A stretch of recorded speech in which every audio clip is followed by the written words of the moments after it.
ಅವರು ನಮಗೆ ವೇದಾಂತ ಸಂಬಂಧವಾದ ಪ್ರವಚನವನ್ನು ತಿಳಿಸಿಕೊಡ್ತಾರೆ. ಅದಕ್ಕಿಂತ ಪೂರ್ವದಲ್ಲಿ ಈ ದೋಹ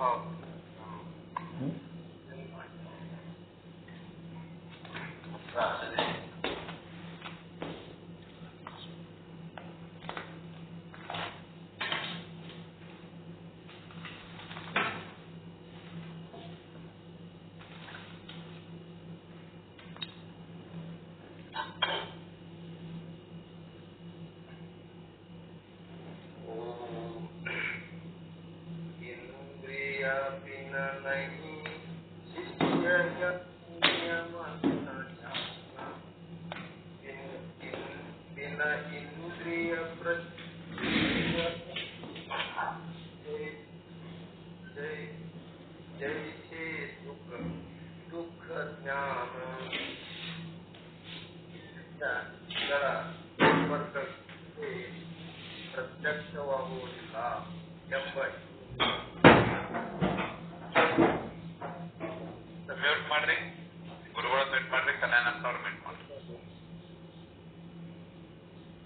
ಹೇಗೆಂದರೆ ಇಂದ್ರಿಯಗಳಿಲ್ಲದೆ ಸುಖ ದುಃಖಗಳ ಜ್ಞಾನವು ಪ್ರತ್ಯಕ್ಷವಾಗುತ್ತದೆ.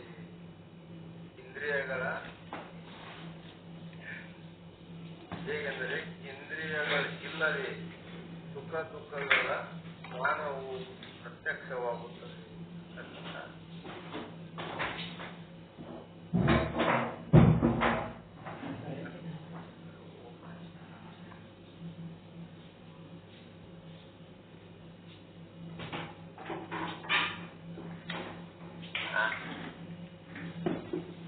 ರುದ್ರೇಯ ಪರಮಹಂಸ ಸದ್ಗುರುಗಳಾದ ಶರಣ ಬಸವಪ್ಪಜಿಯವರಿಂದ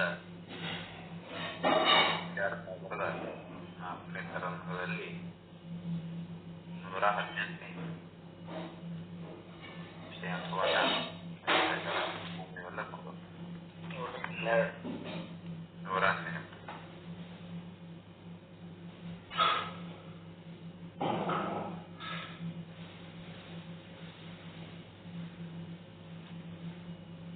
ಎಷ್ಟನೇ ಇದ್ರಿ ಅದು?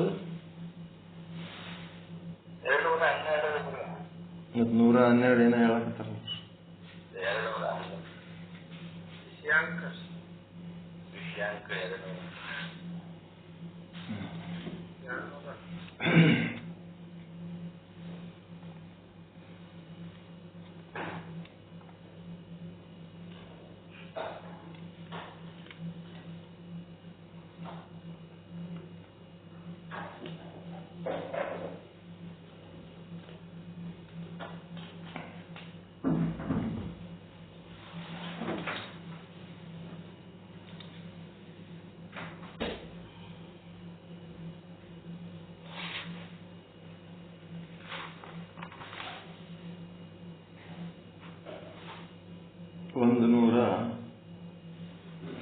ನೇ ದೋಹ. ಚಂದ ಹಾಡ್ರಿ. ಅದು ಏನು ಹಾಡ್ರಿ, ಏನು ನೀವು ಹಾಡಿದ್ ನಿಮಗೆ ತಿಳಿಸ್ತದೋ ಇಲ್ವೋ?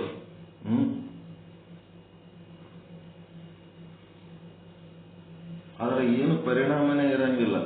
ದೋಹ ಹಾಡಿ ಅದರ ಅರ್ಥ ಹೇಳೋ ರೀತಿನ ಅದು ಬಹಳ ಇಂಪಾರ್ಟೆಂಟ್ ದೋಹ ಅದು. ಯಾರ್ಯಾರೋ ಒಬ್ರು ಚಂದ ಹಾಡ್ರಿ ಅದು.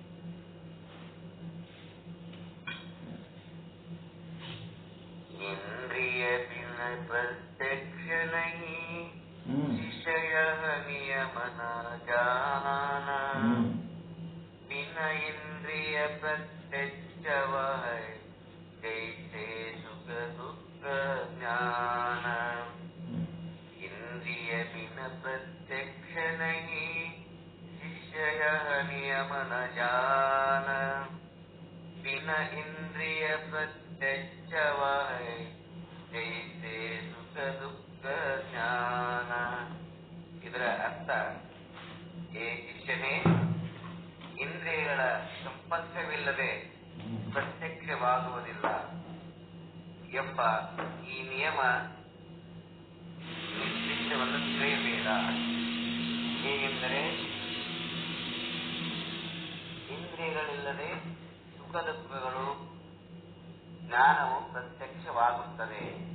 ಟೀಕೆ ಹೇಳ್ತಾರೆ, ಇಂದ್ರಿಯಗಳ ಸಂಬಂಧವಿಲ್ಲದೆ ಪ್ರತ್ಯಕ್ಷ ಜ್ಞಾನವಾಗದಿಲ್ಲವೆಂಬ ಈ ನಿಯಮವಿಲ್ಲ. ಏಕೆಂದರೆ ಯಾವ ಸುಖ ದುಃಖಗಳು ಜ್ಞಾನವಾಗಿರುವುದೋ ಅದು ಯಾವ ಇಂದ್ರಿಯಗಳಿಂದಲೂ ಆಗಿರುವುದಿಲ್ಲ.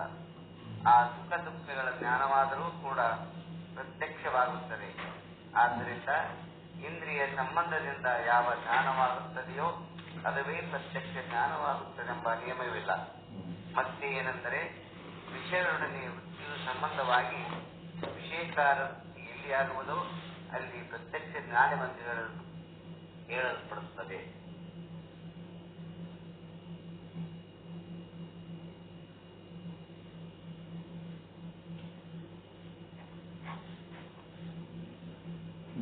ನೀವೇನ್ ಮಾಡಿದ್ರಿ ಗೊತ್ತಾ? ತಲೆ ಇಲ್ಲ ಬುಡ ಇಲ್ಲ, ಸೀದಾ ಹಾಡಿ ಅದ್ರ ಅರ್ಥ ಹೇಳ್ಬಿಟ್ರಿ. ಏನ್ ಮಾಡ್ಬೇಕು? ಶ್ರೀ ವಿಚಾರ ಸಾಗರ ಸಾಧು ನಿಶ್ಚಲ್ ದಾಸ್ಜಿ ಅವರ ಕೃತಿ 4ನೇ ತರಂಗ 211ನೇ ವಿಷಯಾಂಕ 118ನೇ ದೋಹ ಅಂತ ಹೇಳ್ಬೇಕು. ಹೇಳಿ ಆಮೇಲೆ ಆ ದೋಹ ಹಾಡ್ಬೇಕು. ದೋಹ ಗಾಯನ ಹಾಡಂದ ಕೂಡಲೇ ಬಡ ಬಡ ಹಾಡ್ಬಿಟ್ರೆ ವರ್ಷ ಕಂಡಲ್ಲಿ ಹಾಡದ್ ಬಿಡ್ತೀನಿ ಅಂತ ಹಂಗ. ಶ್ರೀ ವಿಚಾರ ಸಾಗರ ಹೇಳ ರೀತಿ ಏನದ ಅಂತಂದ್ರೆ ನೀವೇನ್ ಮಾಡ್ಲಿಕ್ಕತ್ತೀರಿ ಅನ್ನೋದು ಅಡ್ರೆಸ್ ಸಿಗ್ಬೇಕು ಹುಡುಕವ್ರಿಗೆ. ಶ್ರೀ ವಿಚಾರ ಸಾಗರ ಸಾಧು ಶ್ರೀ ನಿಶ್ಚಲ್ ದಾಸ್ಜಿಯವರ ಕೃತಿ 4ನೇ ತರಂಗ 211ನೇ ವಿಷಯಾಂಕ. ಈ ವಿಷಯಾಂಕದೊಳಗೆ 118ನೇ ದೋಹ. ಈ ದೋಹದ ವಿಶ್ಲೇಷಣೆ ಏನಾಗ್ಯದ 212ನೇ ವಿಷಯಾಂಕ ತನಕ ಹೋಗ್ಯದ. ಹೋಗಿ 118ನೇ ದೋಹ ಅದರದೇ ಎಕ್ಸ್ಪ್ಲನೇಷನ್ ಈಗ 212ನೇ ವಿಷಯಾಂಕ ಕೂಡ.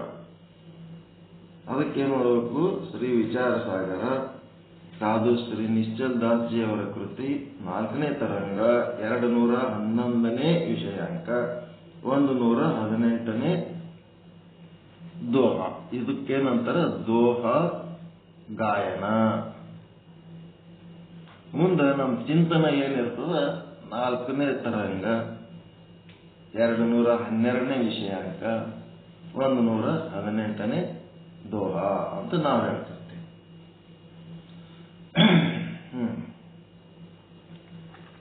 ಏನೇ ಹೇಳಿದ್ರ ಆ ಮಾತಿಗೆ ಒಂದು ರೆಫರೆನ್ಸ್ ಸಿಗಬೇಕು. ಎಲ್ಲಿದು ಏನು ಚಂದ ಸ್ಪಷ್ಟವಾಗಿ ಹಾಡಬೇಕು, ಸ್ಪಷ್ಟವಾಗಿ ಅದು ಅರ್ಥ ಆಗಬೇಕು, ಇನ್ನೊಬ್ಬರಿಗೆ ಕೇಳಂಗ ಉಚ್ಚಾರಗಳು ಸರಿಗಿರ್ಬೇಕು. ಎಲ್ಲಾನು ಮಾಡ್ತೀನಿ ಅಂತಂದ್ರ ಅದು ಇನ್ನೊಬ್ಬರಿಗೆ ಉಪಯೋಗ ಆಗಬೇಕಲ್ಲ.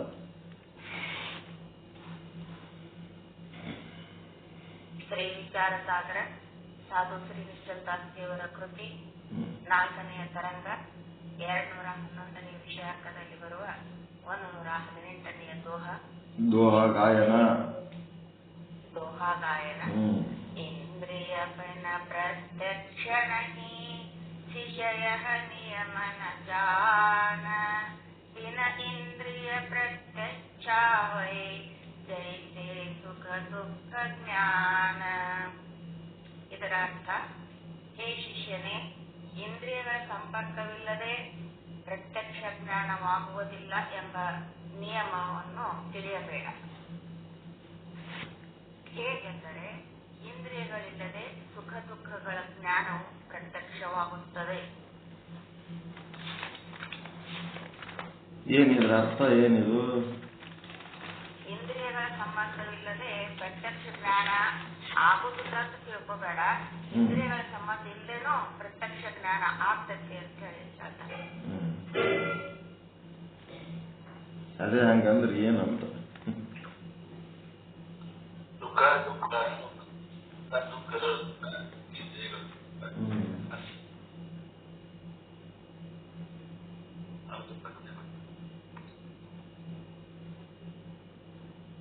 ನಮ್ಮ ಅಂತಃಕರಣ ವೃತ್ತಿ ನೇತ್ರದ ಮುಖಾಂತರ ಹೊರಗೆ ಹೋಗಿ ವಸ್ತುವಿನವರೆಗೆ ಹೋಗಿ ಅಲ್ಲಿ ವೃತ್ತಿಯಲ್ಲಿರುವ ಚೈತನ್ಯವು ವೃತ್ತಿ ಉಪಯುಕ್ತ ಚೈತನ್ಯ ವಸ್ತುವಿನ ವೃತ್ತಿಯಲ್ಲಿರುವ ವೃತ್ತಿಯು ವಸ್ತುವಿನ ಆವರಣವನ್ನು ಭಂಗ ಮಾಡುತ್ತದೆ. ಆಗ ವೃತ್ತಿಯಲ್ಲಿರುವ ಉಪಯುಕ್ತ ಚೈತನ್ಯ ಮತ್ತು ವಸ್ತು ಉಪಯುಕ್ತ ಚೈತನ್ಯಗಳು ಒಂದಾದಾಗ ಅಲ್ಲಿ ಚಿದಾಭಾಸ ವಸ್ತುವನ್ನ ಕಲಿತನ ಇದು ಇಂದ್ರಿಯಗಳ ಮುಖಾಂತರ ಸುಖ ದುಃಖಗಳ ಅನುಭವ ಚಿದಾಭಾಸ ಆಗ್ತದೆ. ಆದ್ರೆ ಈ ಇಂದ್ರಿಯಗಳ ಒಂದು ಸಹಾಯದಿಂದಲೇ ಅಂತಃಕರಣದ ಒಂದು ವೃತ್ತಿ ಅಂತಃಕರಣವನ್ನೇ ಅರಿತದೆ. ಇದಕ್ಕ ಇಂದ್ರಿಯಗಳ ಸಹಾಯ ಬೇಕಾಗುವುದಿಲ್ಲ, ಅದು ಒಳಗ ತನ್ನಿಂದ ತಾನೇ ಅಲ್ಲಿ ಅರಿಯುವುದರಿಂದ ಇದು ಇಂದ್ರಿಯಗಳ ಸಹಾಯವಿಲ್ಲದೆ ಸುಖ ದುಃಖಗಳ ಅನುಭವ ಆಗ್ತದೆ ಅಂತ ಹೇಳಿ ಹೇಳ್ತಾರೆ. 211ನೇ ವಿಷಯ ಅಂಕದೊಳಗೆ ಏನ್ ಮಾಡಿದ್ರು, ಸುಖ ದುಃಖಗಳ ಒಂದು ಸಣ್ಣ ಮಾತಿನಾಗ ಹೇಳಬೇಕು ಅಂತಂದ್ರೆ 211ನೇ ವಿಷಯ ಅಂಕ ಏನದ, ಸುಖ ದುಃಖಗಳ ಸಾಕ್ಷಿ ಭಾಷ್ಯತ್ವ. ಇಷ್ಟಂದ್ರೆ ಸಾಕತ್ತದಲ್ಲ.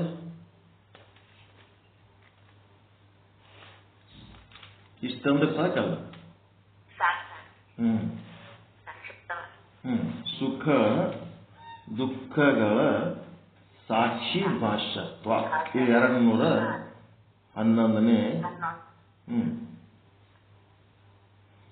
ಇಂದ್ರಿಯಗಳ ಸಂಬಂಧವಿಲ್ಲದೆ ಪ್ರತ್ಯಕ್ಷ ಜ್ಞಾನ ಆಗುವುದಿಲ್ಲ ಎಂಬ ನಿಯಮವಿಲ್ಲ ಅಂತಂದ್ರು ಒಂದೇ. ಇಂದ್ರಿಯಗಳ ಸಂಬಂಧ ಸಹಿತವಾಗಿ ಆದ ಜ್ಞಾನ ಪ್ರಮಾತ ಜ್ಞಾನ. ಇಂದ್ರಿಯಗಳಿಲ್ಲದೆ ಅಂತಃಕರಣ ವೃತ್ತಿ ಅಂತಃಕರಣವನ್ನೇ ನೋಡಿಕೊಂಡರೆ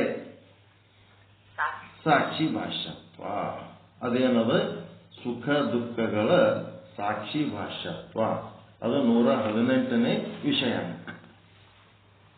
ಇದು 118ನೇ ದೋಹ 211ನೇ ವಿಷಯಾಂಕ. ವಿಷಯಾಂಕ 211ನೇ. ಇಷ್ಟು ಇಲ್ಲಿ ತಿಳ್ಕೋಬೇಕು. ಈಗ ಇಲ್ಲೇನಾಗ್ಯದ, ಮುಂದೆ 200 ಅದೇ ದೋಹಾದೊಳಗ 212ನೇ ವಿಷಯ. ಇಲ್ಲೇನದ, ಬ್ರಹ್ಮದ ಜ್ಞಾನವು ಪ್ರತ್ಯಕ್ಷವಾಗುವುದು ಸಂಭವಿಸುತ್ತದೆ ಅಂತಂದ್ರೆ ಇದನ್ನ ಹೆಂಗೆ ಶಾರ್ಟ್ ಮಾಡ್ತೀರಿ?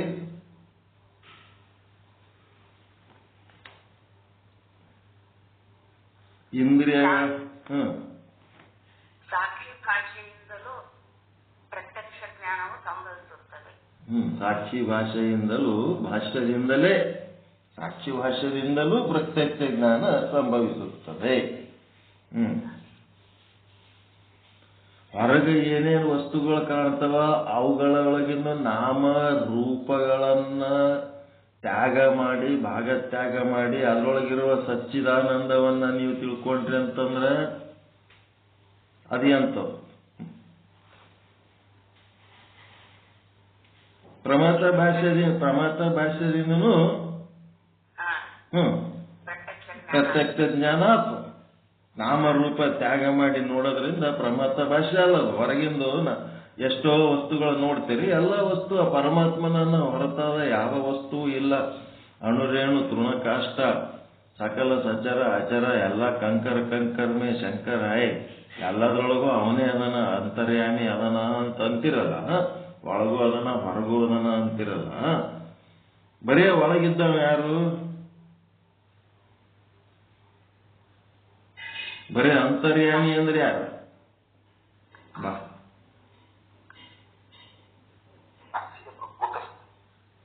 ಬರೇ ಅಂತರ್ಯಾಮಿ ಬೇರೆ, ಅಂತರ್ಯಾಮಿ ಬಾಹ್ಯಾಮಿ ಎರಡು ಇದ್ದವ ಬೇರೆ. ಇದ ಭಾರಿ ಮಜಾ ಅದ.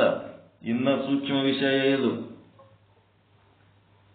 ಈಶ್ವರ ಮತ್ತ ಮಾಯೆ ಇಬ್ರು ಕೂಡಿ ಈ ಜಗತ್ತು ಸೃಷ್ಟಿ ಮಾಡ್ಯಾರ. ಆ ಜಗತ್ತು ಸೃಷ್ಟಿ ಮಾಡಾಗ ಏನಾಯ್ತು, ಕಾಡಪ್ಪನವರ ಒಂದು ಶರೀರ ತಯಾರ ಮಾಡಬೇಕು ಅಂತ ಈಶ್ವರ ಏನ್ ಮಾಡ್ದ, ಸಂಕಲ್ಪ ಮಾಡಿದ ಕೂಡ್ಲೇನೆ ಕಾಡಪ್ಪನವರು ಒಂದು ಶರೀರ ತಯಾರಾಯ್ತು. ಕಾಡಪ್ಪನವ್ರ ಶರೀರ ತಯಾರಾದ್ಮೇಲೆ ಅದೇನದು ಕಾರ್ ತಂದು ಮನಿ ಮುಂದೆ ನಿಂದಿರಿಸಿದಂಗ ಆಯ್ತದ ಅಷ್ಟೇ. ಕಾರ್ ಮನಿ ಮುಂದೆ ತಂದು ನಿಂದಿರ್ಸ್ಯಾರ, ಅದು ಚಾಲೂನೇ ಆಗವಲ್ದು. ಕಾರ್ ಚಾಲು ಆಗಲ್ದು. ಕಾರ್ ಚಾಲು ಆಗ್ಬೇಕಾದ್ರೆ ಏನ್ ಮಾಡ್ಬೇಕು, ಎಲ್ಲ ಪೆಟ್ರೋಲ್ ಅದ, ಕಾರ್ ಎಲ್ಲ ಚಲೋನೇ ಅದ, ಒಳಗೆ ಡೀಸೆಲ್ ಎಲ್ಲಾನು ಅದ, ಕಾರ್ ಚಾಲು ಆಗಲ್ಲ. ಕಾರ್ ಚಾಲು ಮಾಡೋ ಒಬ್ಬ ಇಲ್ಲ ಅಲ್ಲಿ. ಅದಕ್ಕೆ ಕಾರ್ ಚಾಲು ಮಾಡ್ಲಿಕ್ಕೆ ಯಾರು ಅದ್ರೊಳಗ, ಈಶ್ವರನೇ ಹೋದ. ಅವ ಈಶ್ವರ ಏನದನ, ಬರೀ ಅಂತರ್ಯಾಮಿ ಅದನ. ಈಶ್ವರನೇ ಒಳಗೋಗಿ ಕೂತು ಏನಾದ, ಜೀವ ಅನಿಸ್ಕೊಂಡ. ಹೊರಗ್ನೂ ಅದನವ ಈಶ್ವರ, ಒಳಗ್ನೂ ಅದನ. ಬ್ರಹ್ಮಾಂಡದಾಗನು ಈಶ್ವರ ಅದನ, ಪಿಂಡಾಂಡದೊಳಗನು ಈಶ್ವರ ಅದನ, ಒಳಗಿದ್ದು ಜೀವ ಅನಿಸ್ಕೊಂಡ. ಇದೇನಾಯ್ತು, ಅಂತರ್ಯಾಮಿ ಅಂದ್ರೆ ಬರೀ ಈಶ್ವರ ತತ್ವ. ಆ ಈಶ್ವರನಿಗೆ ಪರಮಾತ್ಮ ಅಂತೇಳಿ ಅಂತ ಪೂಜಾ ಮಾಡ್ಲಕತ್ತಾರ ಜಗತ್ತಿನಾಗ. ಆ ಈಶ್ವರ ತತ್ವ ದಾಟಿನೂ ಇನ್ನ ಆ ಈಶ್ವರನಿಗೆ ಅಧಿಷ್ಠಾನವಾದ ಚೇತನ. ಈ ಬ್ರಹ್ಮಾಂಡ ಇರೋ ತನಕ ಈಶ್ವರ ಇರ್ತಾನ, ಪಿಂಡಾಂಡ ಇರೋ ತನಕ ಜೀವ ಇರ್ತದ. ಆ ಬ್ರಹ್ಮಾಂಡ ಪಿಂಡಾಂಡದ ಆಯುಷ್ಯ ಮುಗಿದ ಮೇಲೆ ಅಲ್ಲಿ ಈಶ್ವರ ಜೀವರಿಗೆ ಏನೂ ಕೆಲಸ ಇಲ್ಲ. ಆ ಎಲ್ಲ ಈಶ್ವರ ಜೀವ ಬ್ರಹ್ಮಾಂಡ ಪಿಂಡಾಂಡ ಎಲ್ಲದಕ್ಕೂ ಅಧಿಷ್ಠಾನವಾದಂಥದ್ದು ಯಾವದಪ್ಪ ಅಂತಂದ್ರೆ ಅದೇ ಶುದ್ಧ ಬ್ರಹ್ಮಚೇತನ. ಅದಕ್ಕೆ ನಾವು ಬರೀ ಅಂತರ್ಯಾಮಿಗೆ ಅಷ್ಟೇ ನಾವು ಏನ್ ಮಾಡ್ತೀವಿ, ಅಂತರ್ಯಾಮಿ ಬಾರ್ಯಾಮಿ, ಅಂತರ್ಯಾಮಿ ಬಾರ್ಯಾಮಿ ಅವೆರಡೇ ಈ ತಲೆಗೆ ಇಟ್ಕೊಂಡು ಅದಕ್ಕೆ ನಾವೇನ್ ಅನ್ಕೊಂಡಿವಿ, ಅದನ್ನೇ ಚೈತನ್ಯ ಅನ್ಕೊಂಡಿವಿ. ಅದೇನ್ ಜೀವ ಈಶ್ವರರ ಚೈತನ್ಯ ಅಷ್ಟೇ. ಅದು ಜೀವ ಈಶ್ವರರ ಚೈತನ್ಯಕ್ಕೂ ಮೀರಿದ್ದದು ಯಾವುದು, ಶುದ್ಧ ಬ್ರಹ್ಮ. ಅದಕ್ಕ ಈ ಶುದ್ಧ ಬ್ರಹ್ಮನಿಗೆ ಈ ಜೀವ ಈಶ್ವರರು ಅಂತರ್ಯಾಮಿ ಬಾರ್ಯಾಮಿಗಳಲ್ಲ, ಇವರೆಲ್ಲ ಉಪಾಧಿಗಳಿವ್ರು. ಈ ಉಪಾಧಿಗಳೇ ಹಿಡ್ಕೊಂಡು ನಾವು ಪೂಜಾ ಮಾಡ್ಕೋತ ಹೊಂಟಿವಲ್ಲ, ಏನಾಗ್ಲಕ್ಕತ್ತದ, ಮೋಕ್ಷ ಆಗಂಗಿಲ್ಲ ನಮಗೆ. ಎಂತ ಉಪಾಧಿ ಹಿಡಿತೀರಿ ಅಂತ ಫಲ ಸಿಗ್ತದ. ಎಲ್ಲಿ ಎರಡೆರಡು ಬರ್ತಾವ, ಅಂತರ್ಯಾಮಿ ಬಾರ್ಯಾಮಿ ಬರ್ತದಂತಂದ್ರ ಎರಡು ಎಲ್ಲಿ ಬಂದವ, ಅಲ್ಲಿ ಏನಾಯ್ತು, ಅದು ಸತ್ಯವಾದ ಚೇತನ ಅಲ್ಲ. ಅವೆರಡನ್ನು ಮೀರಿ ನಿಂತದ್ದು ಸತ್ಯ ಚೇತನ. ಅವೆರಡನ್ನು ಮೀರಿದ್ದು ಅದೇ ಚೇತನ ಅಂತರ್ಯಾಮಿ ಆಗ್ಯದ, ಅದೇ ಚೇತನ ಬಾಹರ್ಯಾಮಿ ಆಗ್ಯದ. ಅಂತರ್ಬಾಹರ್ ಬಿಟ್ಟು ಮತ್ತು ಒಂದು ಏನು ಆದ ಇಲ್ಲ.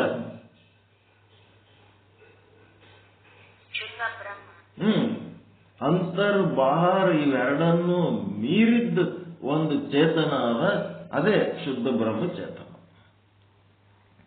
ಆ ಶುದ್ಧ ಬ್ರಹ್ಮಚೇತನವನ್ನ ತಿಳ್ಕೊಂಡವನಿಗೆ ಅಂತರನ ವ್ಯತ್ಯಾಸನೂ ಇಲ್ಲ, ಬಾರನ ವ್ಯತ್ಯಾಸನೂ ಇಲ್ಲ. ಅವನಿಗೆ ಅಖಂಡ ಅಂತರಲ್ಲಿ. ಅಂತರ್ಬಾಹರ್ ಅಂತಂದ್ರೆ ಖಂಡ ಆಯ್ತಾ ಇಲ್ಲ. ಅಲ್ಲಿ ಎಲ್ಲಿ ಅಂತರ ಅಂತೀರಿ ಅಲ್ಲಿ ಬಾರ್ ಅಂತ ಒಂದಿನ ಒಂದು ಬರ್ತದ. ಬಂದಾಗ ಏನಾಯ್ತು, ಅದು ಖಂಡ ಆಗಿಬಿಡ್ತದೆ. ಖಂಡದಲ್ಲಿ ಜೀವ ಈಶ್ವರರ ಲೀಲೆಗಳು ನಡೀತಾವ. ಅಂತರ್ಬಾಹರ್ ಎರಡನ್ನ ದಾಟಿ ನಿಂತದ್ದು ಯಾವುದು ಆದ, ಅದು ಏನದ, ಶುದ್ಧ ಬ್ರಹ್ಮ, ಅಖಂಡ ಬ್ರಹ್ಮ. ವಿಚಾರ ಹೆಂಗ್ ಹೋಗ್ಬೇಕು ನೋಡ್ರಿ, ವಿಚಾರಧಾರ ಎಲ್ಲಿಗೆ ಹೋಗ್ಬೇಕದು, ಎಲ್ಲನೂ ಮೀರಿ ಹೋಗ್ಬೇಕು, ಎಲ್ಲನೂ ದಾಟಿ ಹೋಗ್ಬೇಕು. ಅಂತರ್ಯಾಮಿ ಅಂದ ಕೂಡಲೇ ಒಳಗನು ಅವನೇ ಅದನ, ಹೊರಗನು ಅವನೇ ಅದನ. ಹೊರಗಿದ್ದವನಿಗೆ ಒಂದಿವ್ಸ ಮಂದಿ ಹೊರಗೆ ಹುಡುಕೊತ್ತು ದೇವ್ರ ಅನ್ಕೊತ್ ಹೋಗ್ಯಾರ, ಒಳಗಿದ್ದವನಿಗೆ ಒಂದಿವ್ಸ ಮಂದಿ ಒಳಗಿದ್ದವನಿಗೆ ದೇವ್ರ ಅನ್ಕೊತ್ ಹೊಂಟಾರ. ಒಳಗ ಹೊರಗ ಎರಡನ್ನ ಮೀರಿ ಒಳಗಿದ್ದವನಿಗೂ ಅವನೇ ಸತ್ತ ಸ್ಫೂರ್ತಿ, ಹೊರಗಿದ್ದವನಿಗೂ ಅವನೇ ಸತ್ತ ಸ್ಫೂರ್ತಿ. ಯಾರಂದ್ರೆ ಅದೇ ಶುದ್ಧ ಬ್ರಹ್ಮನೇ ಅವನಿಗೆ ಸತ್ತ ಸ್ಫೂರ್ತಿ.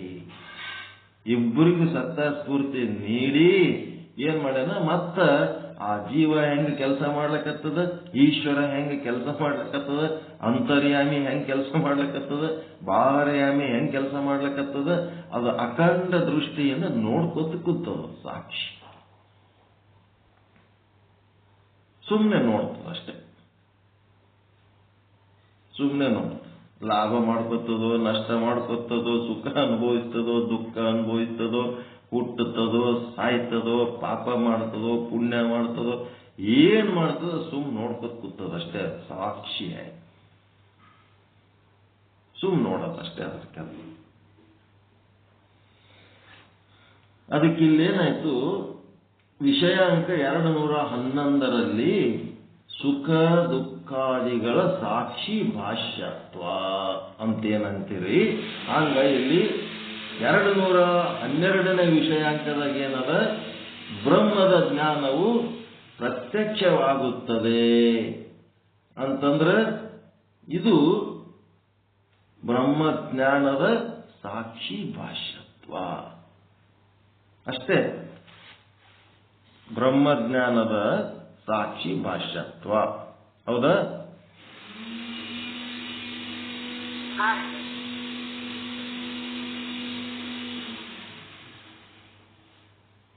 ಇವ್ರು ಏನ್ ಹೇಳ್ಬೇಕಾಗ್ಯದ, ಈ ವಿಷಯಾಂಕ ಶಾರ್ಟ್ ಆಗಿ ಹೇಳ್ಬೇಕಾದ್ರ ಇವ್ರೇನು ಒಳಗಿನ ಒಳಗೆ ನಾವು ತಿಳ್ಕೊಂಡ್ರ ಎಲ್ಲ ಒಟ್ಟು ತಿಳಿತದ. ಮೊದಲು ನಮ್ಮ ದೃಷ್ಟಿ ಏನಾಗಬೇಕಾಗ್ಯದ, ಬ್ರಹ್ಮ ದೃಷ್ಟಿ ಆಗ್ಬೇಕಾಗ್ಯದ. ಆಯ್ತು ಅಂದ್ರೆ ಆ ದೃಷ್ಟಿಲಿಂದ ನಾವು ಏನು ಜಗತ್ತು ನೋಡ್ತೀವಿ ಅದೆಲ್ಲ ಬ್ರಹ್ಮಮಯವಾಗಿ ಕಾಣ್ತದ. ಇಡೀ ಜಗತ್ತೆಲ್ಲ ಬ್ರಹ್ಮಮಯವಾಗಿ ಕಾಣಬೇಕಾದ್ರೆ ಜಗತ್ತು ಬಹಳ ದೊಡ್ಡದ. ಯಾವುದಕ್ಕೆ ಬ್ರಹ್ಮ ಅನ್ಬೇಕು, ಯಾವುದಕ್ಕೆ ಅನ್ಬಾರ್ದು ತಿಳಿಯಂಗಿಲ್ಲ. ಅದ್ರೊಳಗೆ ನಿನ್ನೊಳಗೆ ನೀನು ತಿಳ್ಕೊಂಡು ಮೊದಲು ನೀವೇನಾಗು, ನಿನ್ನೊಳಗೆ ನೀನು ಬ್ರಹ್ಮವನ್ನ ತಿಳಿ, ಹೊರಗೆ ಹೋಗ್ಲಕ್ಕೆ ಹೋಗಬೇಡ. ಅದೇ ಸಾಕ್ಷಿ ಭಾಷ್ಯತ್ವ ಅಂದ್ರೆ ಒಳಗೆ ತಿಳ್ಕೊಳ್ಳೋದು ಅಂತ, ಮತ್ತಿನ್ನೇನಿಲ್ಲ. ನಿಮ್ಮೊಳಗೆ ನೀವು ತಿಳ್ಕೊಳ್ಳೋದು. ಬ್ರಹ್ಮದ ಜ್ಞಾನವು ಪ್ರತ್ಯಕ್ಷವಾಗುವುದು ಸಂಭವಿಸುತ್ತದೆ. ಇಲ್ಲೇನಾಯ್ತು, ತತ್ವದೃಷ್ಟಿಗೆ ಉಂಟಾದ ಭೇದ ಭ್ರಮೆಯ ಅಂತ್ಯ. ತತ್ವದೃಷ್ಟಿಗೇನದ, ಅಲ್ಲಿರವೇ ಒಂದು ಜೀವ ಪಿಂಡಾಂಡದೊಳಗ, ಹೊರಗೆ ಬ್ರಹ್ಮಾಂಡದೊಳಗೆ ಈಶ್ವರ, ಮತ್ತೆ ಬ್ರಹ್ಮಾಂಡ ಚೇತನ ಆಯ್ತು, ಮತ್ತು ಬ್ರಹ್ಮಾಂಡ ಅನ್ನೋದು ಪಂಚಭೂತ. ಇದೇನದ, ಇದು ಸಪ್ತ ಧಾತುಗಳಿಂದಾಗಿದ್ದ ಪಿಂಡಾಂಡ. ಇಲ್ಲಿ ಏನಾಗ್ಯದ, ಅದರೊಳಗಿರೋ ಚೇತನ, ಇದ್ರಾಗಿರೋ ಚೇತನ, ಮತ್ತು ಇವೆರಡಕ್ಕೂ ನಿಯಾಮನ ಮಾಡುವಂತ ಒಂದು ಪರಮಾತ್ಮ ಚೇತನ ಎಲ್ಲ ಅಷ್ಟು ಬೇರೆ ಬೇರೆ ಬೇರೆ ಬೇರೆ ಬೇರೆ ಬೇರೆ ಅನ್ನಿಸ್ಲಕತ್ತಾವ. ಜೀವ ಬೇರೆ, ಈಶ್ವರ ಬೇರೆ, ಬ್ರಹ್ಮ ಬೇರೆ, ಬ್ರಹ್ಮಾಂಡ ಬೇರೆ, ಪಿಂಡಾಂಡ ಬೇರೆ, ಎಲ್ಲ ಹೊಸು ಬೇರೆ ಬೇರೆ ಅನ್ಸ್ಲಕತ್ತಾವಲ್ಲ. ಅವೆಲ್ಲ ತೆಗೆದು ಹಾಕೋದಕ್ಕೆ ಇಲ್ಲೇನದ, ತತ್ವದೃಷ್ಟಿಗೆ ಉಂಟಾದ ಭೇದ ಭ್ರಮೆಯ ಅಂತ್ಯ. ಇಲ್ಲಿ ಅಖಂಡ ದೃಷ್ಟಿ ನೋಡ್ಬೇಕು. ಈಗ ನೀವು ಫಸ್ಟಿಗೆ ಹೇಳ್ಬಿಟ್ಟೆ ಅಖಂಡ ದೃಷ್ಟಿ ಹೆಂಗದ ಅಂತೇಳಿ. ಅಂತರ್ಯಾಮಿ ಬಾಹರ್ಯಾಮಿ ಇವೆರಡಕ್ಕೂ ಮೀರಿದ್ದು ಒಂದು ಚೇತನ ಏನು ಆದಲ್ಲ, ಆ ಚೇತನ ಏನದ ಅಖಂಡ ಚೇತನ. ಅಂತರ್ಯಾಮಿ ಅಂತಂದ್ರೆ ಬಾಹರ್ಯಾಮಿ ಅದ್ರಾಗ ಎಲ್ಲಿ ಬರ್ತದ? ಅಂತರ್ಯಾಮಿ ಸುದ್ದಿ ಮಾತಾಡಾಗ ಬಾಹರ್ಯಾಮಿ ಎಲ್ಲಿ ಬರ್ತಾನ್ರಿ? ಬಾಹರ್ಯಾಮಿ ಸುದ್ದಿ ಮಾತಾಡಾಗ ಅಂತರ್ಯಾಮಿ ಎಲ್ಲಿ ಬರ್ತಾನ? ಇನ್ನ ಒಂದು ಭಾಗ ಉಳಿತದ ಇಲ್ಲ? ಹಗಲ ರಾತ್ರಿ, ಹಗಲಿನ ಸುದ್ದಿ ಮಾತಾಡಾಗ ರಾತ್ರಿ ಬರಲ್ಲ, ರಾತ್ರಿ ಸುದ್ದಿ ಮಾತಾಡಾಗ ಹಗಲು ಬರಲ್ಲ. ಹಗಲ ರಾತ್ರಿ ಎರಡು ಕೂಡಿಸಿ ಏನದ ಒಂದು ದಿನ ಅಂತ ಏನದಲ್ಲ, ಹಂಗವ ಬ್ರಹ್ಮದನ ಅಖಂಡದನ. ದಿನ ಅಂತಂದ್ರೆ ಹಗಲಿನಾಗೂ ಬರ್ತದ, ರಾತ್ರಿ ಒಳಗೂ ಬರ್ತದ. ಆ ಅಖಂಡತೆಯ ಬಗ್ಗೆ ತಿಳ್ಕೋಬೇಕಾಗ್ಯದ. ಭೇದ ಹೋಗ್ಯದ. ಹಗಲು ರಾತ್ರಿ ಅನ್ನ ಭೇದ ಕಳ್ಕೋಬೇಕಾದ್ರ ದಿನ ಅನ್ನೋದು ತಿಳ್ಕೋಬೇಕು, ಆ ಜ್ಞಾನ ಪಡ್ಕೋಬೇಕು. ದಿನ ಅನ್ನೋದ್ರ ಬಗ್ಗೆ ನಾವು ಜ್ಞಾನ ಪಡ್ಕೊಳ್ಳಿಲ್ಲ ಅಂತಂದ್ರೆ ಒಂದು ಹಗಲು ಅನ್ನಿಸ್ತದ, ಇನ್ನೂ ಒಂದು ರಾತ್ರಿ ಅನ್ನಿಸ್ತದ. ದಿನ ಅನ್ನೋದ್ರೊಳಗೆ ಎರಡೂ ಅದಾವ, ಹಗಲು ಅದಾವ, ರಾತ್ರಿ ಎಲ್ಲ ಎರಡೂ ಅದಾವ ಅದ್ರೊಳಗೆ. ಅಂದ್ರೆ ನಮ್ಮ ದೃಷ್ಟಿ ಎತ್ತರ ಮಟ್ಟಕ್ಕೆ ಹೋಗ್ಬೇಕು, ನಮ್ಮ ಆಲೋಚನೆ ಮಟ್ಟ ಎತ್ತರಕ್ಕಾಗಬೇಕು.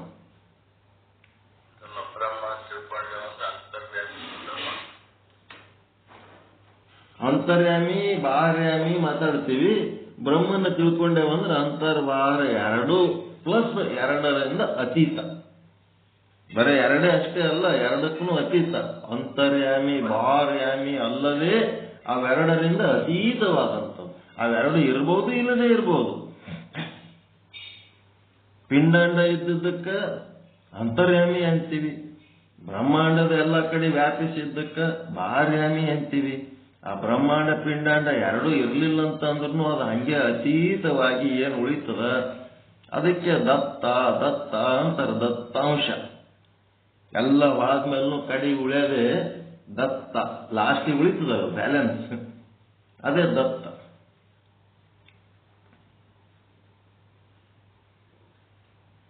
ಆ ದತ್ತ ಬ್ರಹ್ಮ ಮತ್ತೆ ನಾವು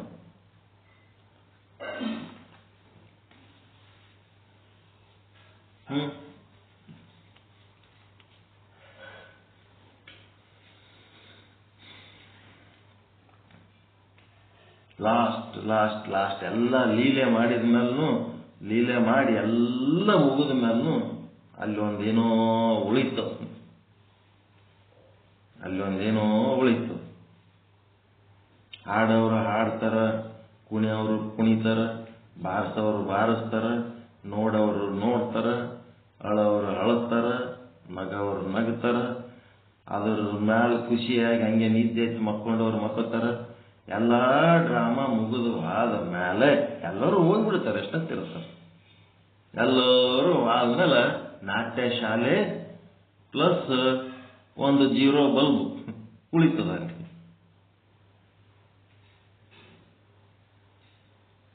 ಅಷ್ಟೇ ಲಾಸ್ಟಿಗೆ ಏನು ಉಳಿತದ ಎಲ್ಲ ಲೀಲೆ ಮುಗಿದ ಮೇಲೆ. ಅದರೊಳಗೆ ಸುಖನೂ ಇತ್ತು, ದುಃಖನೂ ಇತ್ತು. ಸುಖ ದುಃಖ ಎರಡೂ ಅನುಭವಿಸೋದು ಮುಗಿದ ಮೇಲೆ ಲಾಸ್ಟಿಗೆ ಏನು ಉಳಿತದ, ಅದು ಏನು ಉಳಿದದ್ದು ನಾಟ್ಯ ನಡೆದಾಗೂ ಇತ್ತು, ನಾಟ್ಯ ಮುಗಿದ ಮೇಲೂ ಇರ್ತದ, ನಾಟ್ಯ ಆರಂಭವಾಗುವುದಕ್ಕಿಂತ ಮೊದಲು ಇತ್ತು. ಆ ಮೂಲ ವಸ್ತುವಿನ ಇರುವಿಕೆ ಈ ಲೀಲೆ ಆರಂಭವಾಗುವುದಕ್ಕಿಂತ ಮುಂಚೆನೂ, ಲೀಲೆ ನಡೆದಾಗೂ, ಲೀಲೆ ಮುಗಿದ ಮೇಲೂ ಯಾವುದು ಇರ್ತದ ಅದನ್ನ ನಾವು ಅರ್ಥ ಮಾಡ್ಕೋಬೇಕಾಗಿದೆ. ಈ ಸ್ಥೂಲ ಶರೀರ ಹುಟ್ಟಿ ಬರೋದಕ್ಕಿಂತ ಮೊದಲು ಅದು ಇತ್ತು, ಸ್ಥೂಲ ಶರೀರ ಹುಟ್ಟಿದಾಗೂ ಆದ, ಸ್ಥೂಲ ಶರೀರ ಬಿದ್ದು ಹೋದ ಮೇಲೂ ಅದು ಇರ್ತದೆ. ಆ ವಸ್ತುನೇ ನಾನು, ಅದೇ ನನ್ನ ಮೂಲ ಸ್ವರೂಪ. ಆ ವಸ್ತುವಿನ ಮೂಲ ಸ್ವರೂಪ ನಾನು ಅಂತ ಯಾರು ಅರಿತಾರ ಅವರಿಗೆ ಸ್ಥೂಲ ಶರೀರದ ಪರಿವೇನೇ ಇರಂಗಿಲ್ಲ.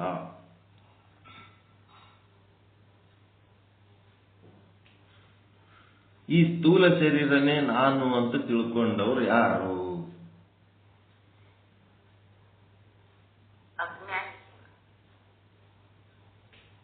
ವಿರೋಚನ ಅಂತ ಬರ್ತಾನ. ವಿರೋಚನ ಅಂತಂದ್ರೆ ಯಾರಪ್ಪ ಅಂತಂದ್ರ ಪ್ರಹ್ಲಾದನ ಮಗ. ಪ್ರಹ್ಲಾದ ಯಾರು? ಹಿರಣ್ಯಕಶ್ಯಪುವಿನ ಮಗ. ಹಿರಣ್ಯಕಶ್ಯಪು ಯಾರು?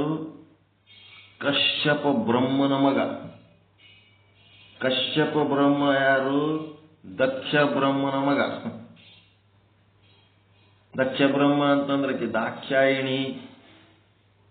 ದಕ್ಷ ಬ್ರಹ್ಮ ಯಜ್ಞ ಮಾಡ್ಬೇಕಂತ ಮೀಟಿಂಗ್ ಮಾಡ್ತಾನ.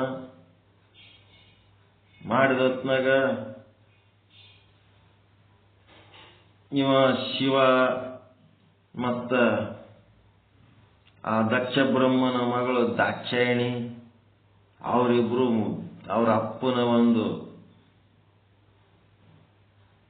ವಿಚಾರಕ್ಕೆ ವಿರುದ್ಧವಾಗಿ ಮದುವೆಯಾಗಿರ್ತಾರ ಅವರು. ಹಿಂಗಾಗಿ ಅವ್ರ ಅಪ್ಪಗ ಶಿವನ ಮೇಲೆ ಸಿಟ್ಟಿರ್ತದ. ಏನ್ ಈಗಿನ ಕಾಲದಾಗೆ ಲವ್ ಮ್ಯಾರೇಜ್ ಆಗ್ಯದ ತಿಳ್ಕೊಂಡಿರೇನು? ಅವಾಗಿನ ಕಾಲದಾಗನು ಶಿವನ ಲವ್ ಮ್ಯಾರೇಜ್ ಮಾಡ್ಕೊಂಡ ಅವಾಗ ಮಾವನ ಮಗಳ ಬೆನ್ನ ಹಚ್ಚಿ ಹೆಂಗ್ ಮಾಡ್ಕೊಂಡಿರ್ತಾಳೆ, ಅದ ಯಾವ ಕಾಲದಾಗನು ಆಗಿದ್ದೆ ಅದು. ಅದು ಯಜ್ಞ ಮಾಡ್ಬೇಕಂತ ಇದ್ದಾಗ ಎಲ್ಲ ದೇವಾದಿ ದೇವತೆಗಳು ಎಲ್ಲರೂ ಸೇರಿ ಮೀಟಿಂಗ್ ಮಾಡ್ತಾರ. ಮೀಟಿಂಗ್ ಮಾಡೋ ಟೈಮ್ನೊಳಗ ಮತ್ತ ಅದು ಈ ದಕ್ಷ ಬ್ರಹ್ಮ ಮತ್ತ ಅವರಪ್ಪ ಚತುರ್ಮುಖ ಬ್ರಹ್ಮ, ಚತುರ್ಮುಖ ಬ್ರಹ್ಮ ಸೃಷ್ಟಿಕರ್ತ ಬ್ರಹ್ಮ, ಅವ್ರ ಮಗ ದಕ್ಷ ಬ್ರಹ್ಮ, ದಕ್ಷ ಬ್ರಹ್ಮನ ಮಗ ಕಶ್ಯಪ ಬ್ರಹ್ಮ, ಕಶ್ಯಪ ಬ್ರಹ್ಮನ ಮಗ ಹಿರಣ್ಯ ಕಶ್ಯಪುವಿನ ಮಗ ಭಕ್ತ ಪ್ರಹ್ಲಾದ, ಭಕ್ತ ಪ್ರಹ್ಲಾದನ ಮಗ ವಿರೋಚನ. ಇವರೆಲ್ಲ ರಾಕ್ಷಸ ದಾನವ ಕುಲದವರು, ಇವರೆಲ್ಲ ರಾಕ್ಷಸ ಕುಲದವರು. ಇವ್ರಿಗೆ ನೋಡಿದ್ರೆ ಹಂಗೆ ಅನಿಸ್ತಾರನ್ರಿ, ಇವ್ರು ರಾಕ್ಷಸ ಕುಲದವ್ರು ಎಲ್ಲರೂ ಶಿವ ಭಕ್ತರು. ಇವರೆಲ್ಲ ಇದನ್ನ ಸರಿಯಾಗಿ ತಿಳ್ಕೋಬೇಕು ನೀವು. ಇವರೆಲ್ಲರೂ ಶಿವ ಭಕ್ತರು. ಇವರು ಶಿವನೇ ಇವರಿಗೆ ದೇವರು. ಶಿವ ಅವನೇ ಇದ್ದ. ದ್ರಾವಿಡರು ನಾವೆಲ್ಲ, ಈ ದೇಶದ ಮೂಲ ನಿವಾಸಿಗಳು ಶಿವಭಕ್ತರೆಲ್ಲ ನಾವು ದ್ರಾವಿಡರು. ನಮ್ಮದು ಚಂದ ನಡೆದಿತ್ತು ದೇಶ. ಇದು ನಡೆದಾಗ ಈ ಆರ್ಯನ್ನರು ಅಂತ ಹೊರಗಿನಿಂದ ಬಂದ್ರು. ಅವರು ಈ ಆರ್ಯನ್ನರು ಅಂತ ಹೊರಗೆ ಬಂದು ಇವ್ರೇನ್ ಮಾಡಿದ್ರು, ನಮ್ಮ ದೇಶದ ಜನರನ್ನ 4 ಭಾಗ ತುಂಡು ಮಾಡಿದ್ರು. ಬ್ರಾಹ್ಮಣ, ಕ್ಷತ್ರಿಯ, ವೈಶ್ಯ, ಶೂದ್ರ ಅಂತೇಳಿ ಇವ್ರು ಅಖಂಡವಾಗಿ ಇರ್ಲಕ್ ಬಿಟ್ಟವಂತಂದ್ರೆ ನಮ್ಮದು ನಡೆಯಂಗಿಲ್ಲ ಅಂತೇಳಿ ಡಿವೈಡ್ ಮಾಡಿಬಿಟ್ರು. ಅವರು ಬ್ರಾಹ್ಮಣರಿಗೆ ಶಾಣ್ಯರು ಮಾಡಿದ್ರು, ಶೂದ್ರರಿಗೆ ಶೂರರನ್ನು ಮಾಡಿದ್ರು, ವೈಶ್ಯರಿಗೆ ವ್ಯಾಪಾರ ಮಾಡ್ಲಿಕ್ಕೆ ಹಚ್ಚಿದ್ರು. ಇದು ಯಾರಿಗೆ ಕ್ಷತ್ರಿಯರಿಗೆ ಶೂರರನ್ನಾಗಿ ಮಾಡಿದ್ರು, ವೈಶ್ಯರಿಗೆ ವ್ಯಾಪಾರ ಮಾಡ್ಲಿಕ್ಕೆ ಹಚ್ಚಿದ್ರು. ಶೂದ್ರರಿಗೆ ನಿಮಗೇನು ತಲೆ ಓಡಂಗಿಲ್ಲ ಅಂತಂದ್ಮೇಲೆ ನೀವು ಏನಾರ ಭೌತಿಕ ಶರೀರದಿಂದ ಕೆಲಸ ಮಾಡ್ಕೊಂಡು ಬದುಕ್ರಿ ಅಂತೇಳಿ ಒಕ್ಕಲ್ತನ ಇಂಥ ಊರನ್ನ ಕೆಲಸ ಮಾಡ್ಲಿಕ್ಕೆ ಹಚ್ಚಿದ್ರು. 4 ತುಂಡು ಮಾಡಿದ್ರು. ಇಡೀ ಸಮಾಜವನ್ನ 4 ತುಂಡು ಮಾಡಿದ ಪಾಪಿಗಳು ಅವರು. ಯಾರು? ಆರ್ಯನ್ನರು. ಆ ಸಿದ್ಧಾಂತದ ವಿರುದ್ಧನೇ ಇವತ್ತಿನ ತನಕ ಗುದ್ದಾಟ ನಡೆದು. ಯಾರು ಅದಕ್ಕೆ ಗುದ್ದಾಡ್ತಾರ ಅವರಿಗೆ ಕಾಂಗ್ರೆಸ್ ಪಕ್ಷದವರು ಅಂತಾರ. ಯಾರು ಅದಕ್ಕೆ ಗುದ್ದಾಡ್ತಾರ ಅವ್ರಿಗೇನಂತಾರ? ರಾಕ್ಷಸರು ಅಂತಾರ.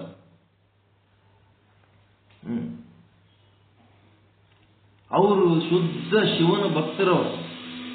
ಈ ಬೇರೆ ಬೇರೆ ಶಿವನನ್ನು ಬಿಟ್ಟು ಬೇರೆ ಯಾವ ದೇವರು, ನಾರಾಯಣ, ಹರಿ ಇಂಥವು 33 ಕೋಟಿ ದೇವತೆಗಳ ಸೃಷ್ಟಿ ಮಾಡಿ ಇಲ್ಲಿ ಜನರ ತಲೆ ಒಳಗೆ ಎಲ್ಲ ಹೊಲಸು ಹಿಡಿಸಿ 108 ಗುಡಿ ಕಟ್ಟಿ, ಆವಾಗ ಏನು ಗುಡಿ ಇದ್ದಿದ್ದಿಲ್ಲ, ಏನಿಲ್ಲ, ಎಲ್ಲಾ ಕಡೆ ಶಿವ. ನಾವೇನಿದು ತತ್ವಜ್ಞಾನ ಚಿಂತನೆ ಮಾಡ್ಲಿಕ್ಕತ್ತೀವಿ, ಇದೇ ಚಿಂತನದ ಪ್ರಕಾರನೇ ಎಲ್ಲರದು ಜೀವನ ಇತ್ತು. ಅಂತರ್ಯಾಮಿ ಬಾರ್ಯಾಮಿ ಒಬ್ಬನೇ ಶಿವನನ್ನ ನೋಡ್ತಿದ್ರು ಅವ್ರು. ಸಚ್ಚಿದಾನಂದನ್ ನೋಡಿ ಪರಿಶುದ್ಧವಾದ ಜೀವಿಗಳು, ದೇವಲೋಕದವರು ಅವರೆಲ್ಲ.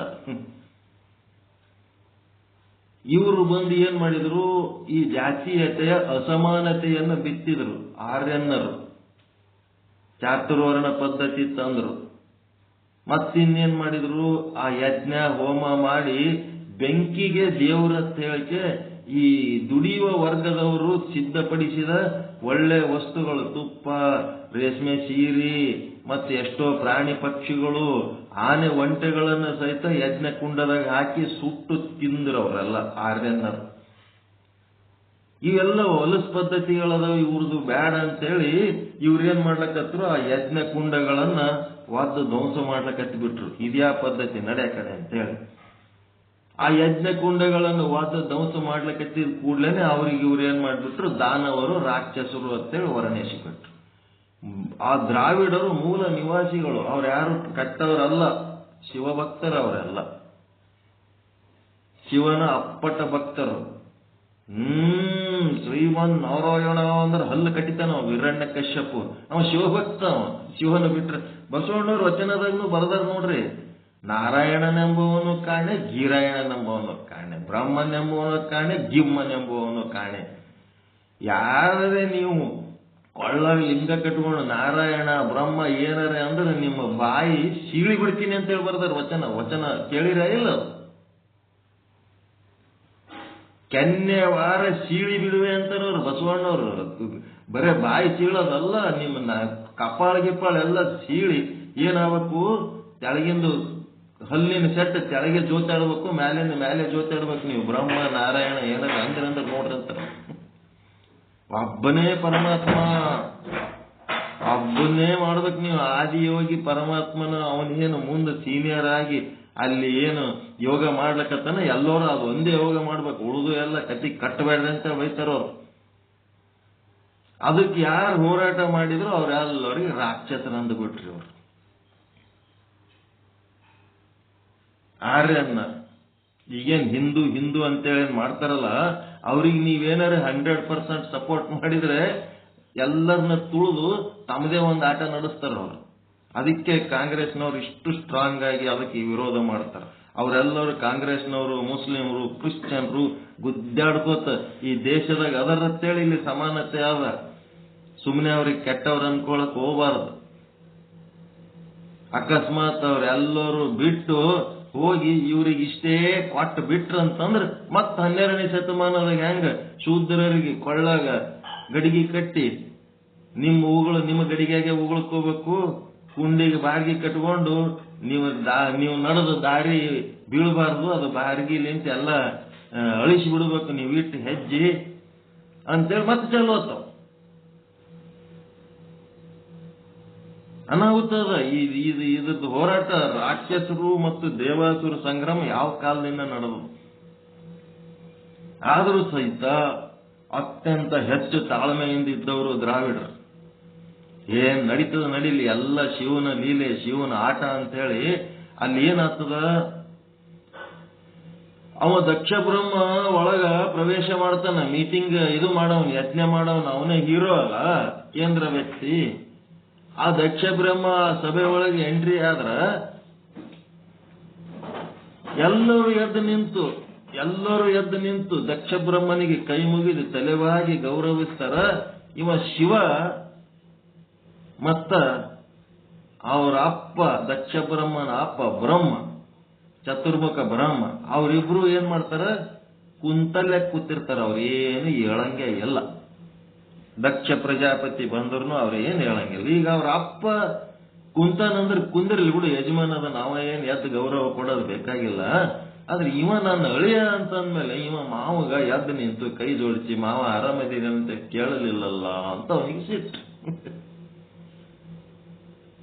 ಸಿಟ್ಟು ಬಂದು ಅವ ಮೀಟಿಂಗ್ ಮಾಡಾಗ ಮೀಟಿಂಗ್ನಾಗ ಅಳಿಯಾಗ ಏನ್ ಎಲ್ಲ ಬೈತಾನವ. ಅಷ್ಟು ದೇವತೆಗಳ ಮಧ್ಯೆ ಬೈತಾನವ. ಎಲ್ಲಾ ದೇವತೆಗಳ ಮಧ್ಯೆ ಬೈದ್ರೂ ಸಹಿತ ಅವನು ಇಡೀ ವಿಶ್ವವನ್ನ ಸುಟ್ಟು ಹಾಕಿ ಭಸ್ಮ ಮಾಡುವಂತ ಲಯಕರ್ತ ಶಕ್ತಿನೇ ಅವನಾಗಿರುವಾಗ, ಅಷ್ಟೆಲ್ಲ ಶಕ್ತಿ ತನ್ನೊಳಗಿದ್ರೂ ಸಹಿತ ಏನ್ ಮಾಡ್ತಾನವ, ಗಾಪ ಕೂತಿರ್ತಾನವ. ಮಾವ ಎಟ್ಟರೆ ಬೈಯಲ್ಲ, ಗಾಪ ಕೂತಿರ್ತಾನ. ಅದೇ ತಪಸ್, ಮತ್ತಿನ್ನೇನಿಲ್ಲ. ಎಟ್ಟರೆ ಬೈ ಗಪ್ ಇರ್ತಾನ.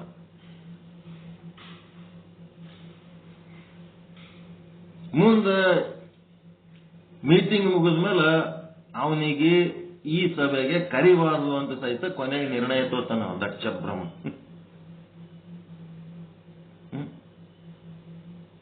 ದಕ್ಷ ಬ್ರಹ್ಮ ನಿರ್ಣಯ ತಗೊಂಡ್ಬಿಡ್ತಾನೆ ಅವನಿಗೆ ಕರಿಬಾರದು ಅಂತ ಹೇಳಿ. ಮುಂದದು ಯಜ್ಞದ ದಿವಸ ಏನಾಗ್ತಿರ್ತದೆ, ಎಲ್ಲರೂ ಹೋಗೋರು ಬರೋರು ಅವ್ರ ಮನೆ ಮುಂದಿನ ಐತೆ ಓದ್ತಿರ್ತಾರೆ. ಹೋಗೋರು ಬರೋರು ಪಾರ್ವತಿಗೆ ಹಾಯ್ ಅಂತ ಹೇಳಿ ಓದ್ತಿರ್ತಾರೆ.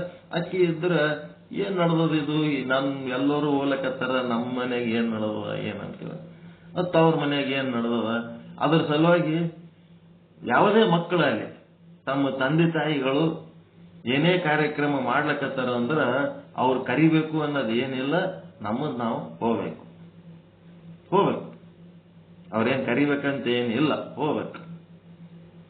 ಅವಾಗ ನಮ್ಮ ಅಪ್ಪ ಇಂಥ ಹೋಮ ಯಜ್ಞ ಮಾಡ್ಲಕತ್ತಾನಂತ ನಮಗ್ ಕರೆದಿಲ್ಲ ಅಂದ್ರೆ ಏನಾಯ್ತು, ನಾವು ಮಗಳು ಅಳಿಯ ಇದೀವಿ, ನಾವ್ ಯಾಕೆ ಹೋಗ್ಬಾರ್ದು, ಯಾವ ಅವಸರದಾಗ ಕರೆದಿಲ್ಲೋ ಏನೋ, ಹೋಗಮ್ಮ. ತಂದೆ ತಾಯಿ ಕಡೆಯಿಂದ ಕರೆಸ್ಕೊಂಡು ಹೋಗ್ಬೇಕನ್ನೋದು ಕೆಟ್ಟ ಬುದ್ಧಿ ಅಂತ ಗೊತ್ತದ ಪಾರ್ವತಿ ನನಗ. ಅದು ನಾವು ನಮ್ಮ ಅಹಂಕಾರ ತೋರಿಸಿದಂಗೆ ಆಗ್ತದ. ಹಿಂಗಾಗಿ ಹೋಗಮಂತಂದ್ರ ಫಸ್ಟ್ ಏನ್ ಅನ್ಬೇಕಂತ ಆಯ್ತು ಹೋಗಮಲ್ಲ ಅನ್ಬೇಕತ್ ಫಸ್ಟ್. ಯಾವಾಗ ಅಲ್ಲಿ ಹೆಂಡ್ರಿ ಏನಾರ ಪ್ರಪೋಸ್ ಮಾಡಿದ್ರ ಅಂದ್ರೆ ರೈಟ್ ಅನ್ಬೇಕತ್ ಫಸ್ಟ್. ಅಂದ್ರೆ ಅವ್ರಿಗೆ ಸಮಾಧಾನ ಆಗ್ತದ ಅಂತ. ಹೋಗಮಲ್ಲ ಯಾರು ಬೇಡ ಅಂತಾರ, ಹೋಗಮ್ಮ. ಅಯ್ಯ ಮೂರನೇದ್ದು ಹೋದ್ರಿ, ಮೂರನೇದ್ದು ಅದು ಮೂರನೇದ್ದು ನಾ ಇದು ಕಳಿಸಿನ್ ನೋಡ್ರಿ. ಯಾವುದು? ಶ್ರೀಮದ್ ಭಾಗವತ 3ನೇ ಕಂತು ಓದ್ರಿ. ಇರವೇ ಒಂದು 7-8 ಕಂತದವ. ಏನು ವರ್ಣನ ಮಾಡ್ಯಾರ ಅದ್ರೊಳಗೆ. ಮೊದಲ ಹೆಂಡತಿ ಕರೆ ಹೋಗಮ್ಮ. ರೈಟ್ ಹೋಗಮ್ಮ ಖರೆ. ಆದ್ರ ಅಲ್ಲಿ ಇವರು ಕರಿಬಾರದು ಅಂತ ಹೇಳಿ ಅವರು ಉದ್ದೇಶಪೂರ್ವಕವಾಗಿ ಬಿಟ್ಟಾಗ ನಾನು ಎದುರೇ ನಿರ್ಣಯ ತಗೊಂಡಾರ ಇವನಿಗೆ ಕರಿಬಾರ್ದು ಅಂತೇಳಿ ತಗೊಂಡ ಮೇಲೆ ನಾವೀಗ ಅಲ್ಲಿ ಹೋದ್ರೆ ಏನ್ ಮರ್ಯಾದೆ ಇರ್ತದ? ಅದು ನಿರ್ಣಯ ತಗೊಳ್ಳಾಗ ನಾನು ಎದುರು ಇದ್ದೆ, ಇವ್ರಿಗೆ ಕರಿಬಾರ್ದು ಅಂತೇಳಿ ನಿರ್ಣಯ ಮಾಡಿದ್ರು ಅಂತ ನಾವು ಹೇಳ್ತೇನಂತಳ. ಇದೆಲ್ಲ ಸಮಸ್ಯೆ ಆಗ್ಲಕ್ ನೀನೇ ಕಾರಣ. ಏನ್ ಕಾರಣ ಅಂತಂದ್ರೆ ಅವನು ನಮ್ಮ ಅಪ್ಪ ಬಂದಾಗ ನೀ ಎದ್ದು ನಿಂತು ಒಂದಿಟ್ಟು ಸಲ್ಯೂಟ್ ಹೊಡೆದಿದ್ದೆ ಅಂತಂದ್ರೆ ಈ ಸಮಸ್ಯೆನೇ ಬರ್ತೈತಿಲ್ಲ. ಈ ಸಮಸ್ಯೆ ಯಾಕೆ ಬಂದದಂದ್ರೆ ನೀ ನಮ್ಮ ಅಪ್ಪ ಬಂದಾಗ ಎದ್ದು ನಿಂತು ನೀ ಗೌರವ ಕೊಟ್ಟಿಲ್ಲ. ಅದಕ್ಕ ಬ್ರಹ್ಮ ಇವ ಏನ್ ಹೇಳ್ತಾನೆ ಶಿವ, ನಾನು ಎಂದು ಯಾವ ಕಾಲಕ್ಕೂ ನಾನು ಅಂತೇಳಿ ಅಹಂಕಾರದಿಂದ ಇರುವಂತ ಜಂಬ ಉಳ್ಳಂತ ಜೀವಿಗಳಿಗೆ ನಾನು ಏನೇನು ತಿಳ್ಕೊಳ್ಳಂಗಿಲ್ಲ. ನಿಮ್ಮ ಅಪ್ಪ ಒಂದು ಜಂಬದ ಕೋಳಿ, ಜಂಬದ ವ್ಯಕ್ತಿ ಅವ. ನಿಮ್ಮಪ್ಪನ್ನ ನಾನು ಗೌರವಿಸಿರ್ಲಿಕ್ಕಿಲ್ಲ. ಆದ್ರೆ ನಿಮ್ಮ ಅಪ್ಪನ ಅಪ್ಪ ಏನು ಚತುರ್ಮುಖ ಬ್ರಹ್ಮದನಲ್ಲ, ಅವನು ಬಗಲ ಕುಂತು ಅವನಿಗೆ ನಾನು ನಮಸ್ಕಾರ ಮಾಡಿ ಅವನಿಗೆ ಗೌರವಿಸಿ. ನಾನು ಆ ಚತುರ್ಮುಖ ಬ್ರಹ್ಮ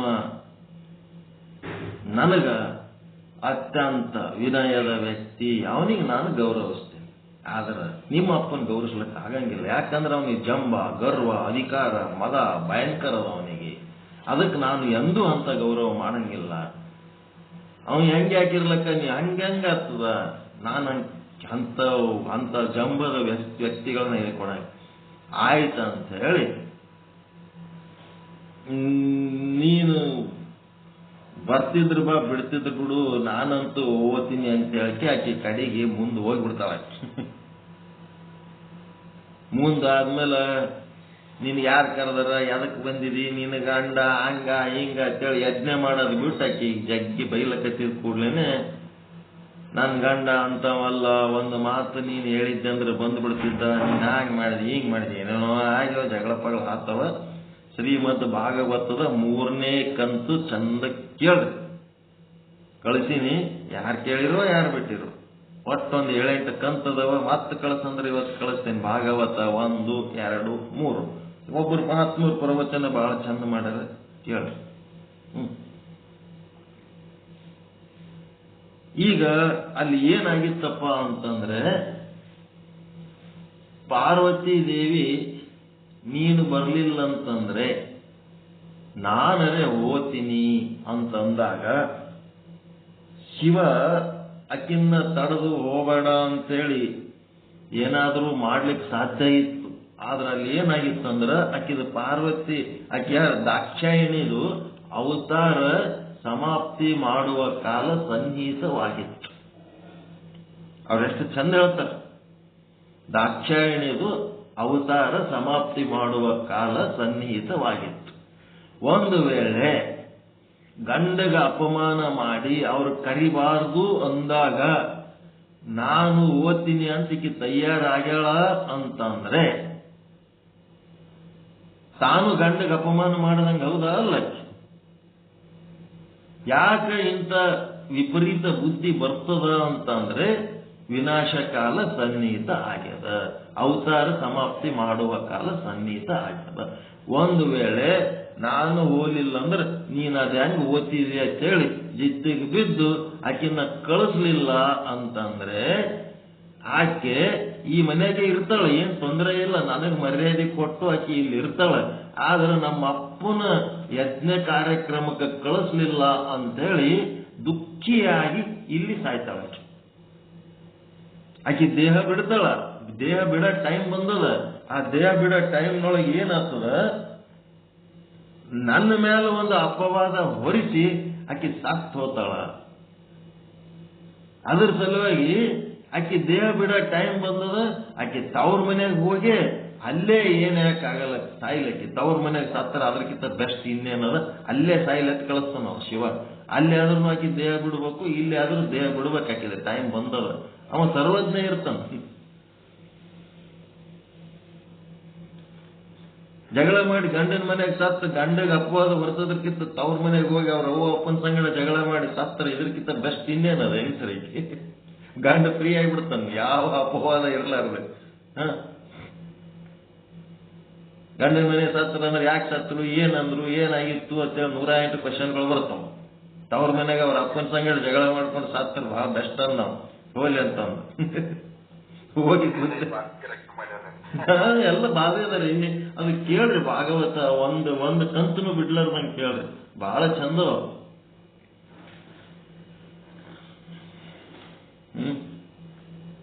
ಇಲ್ಲಿ ಎದಕ್ಕೆ ಹೇಳಕತ್ತೀವಿ ಅಂತಂದ್ರೆ ಅಂತರ್ಯಾಮಿ ಬಾಹರ್ಯಾಮಿ ಅವೆಲ್ಲ ಪೌರಾಣಿಕ ಕಥೆಗಳವೆಲ್ಲ.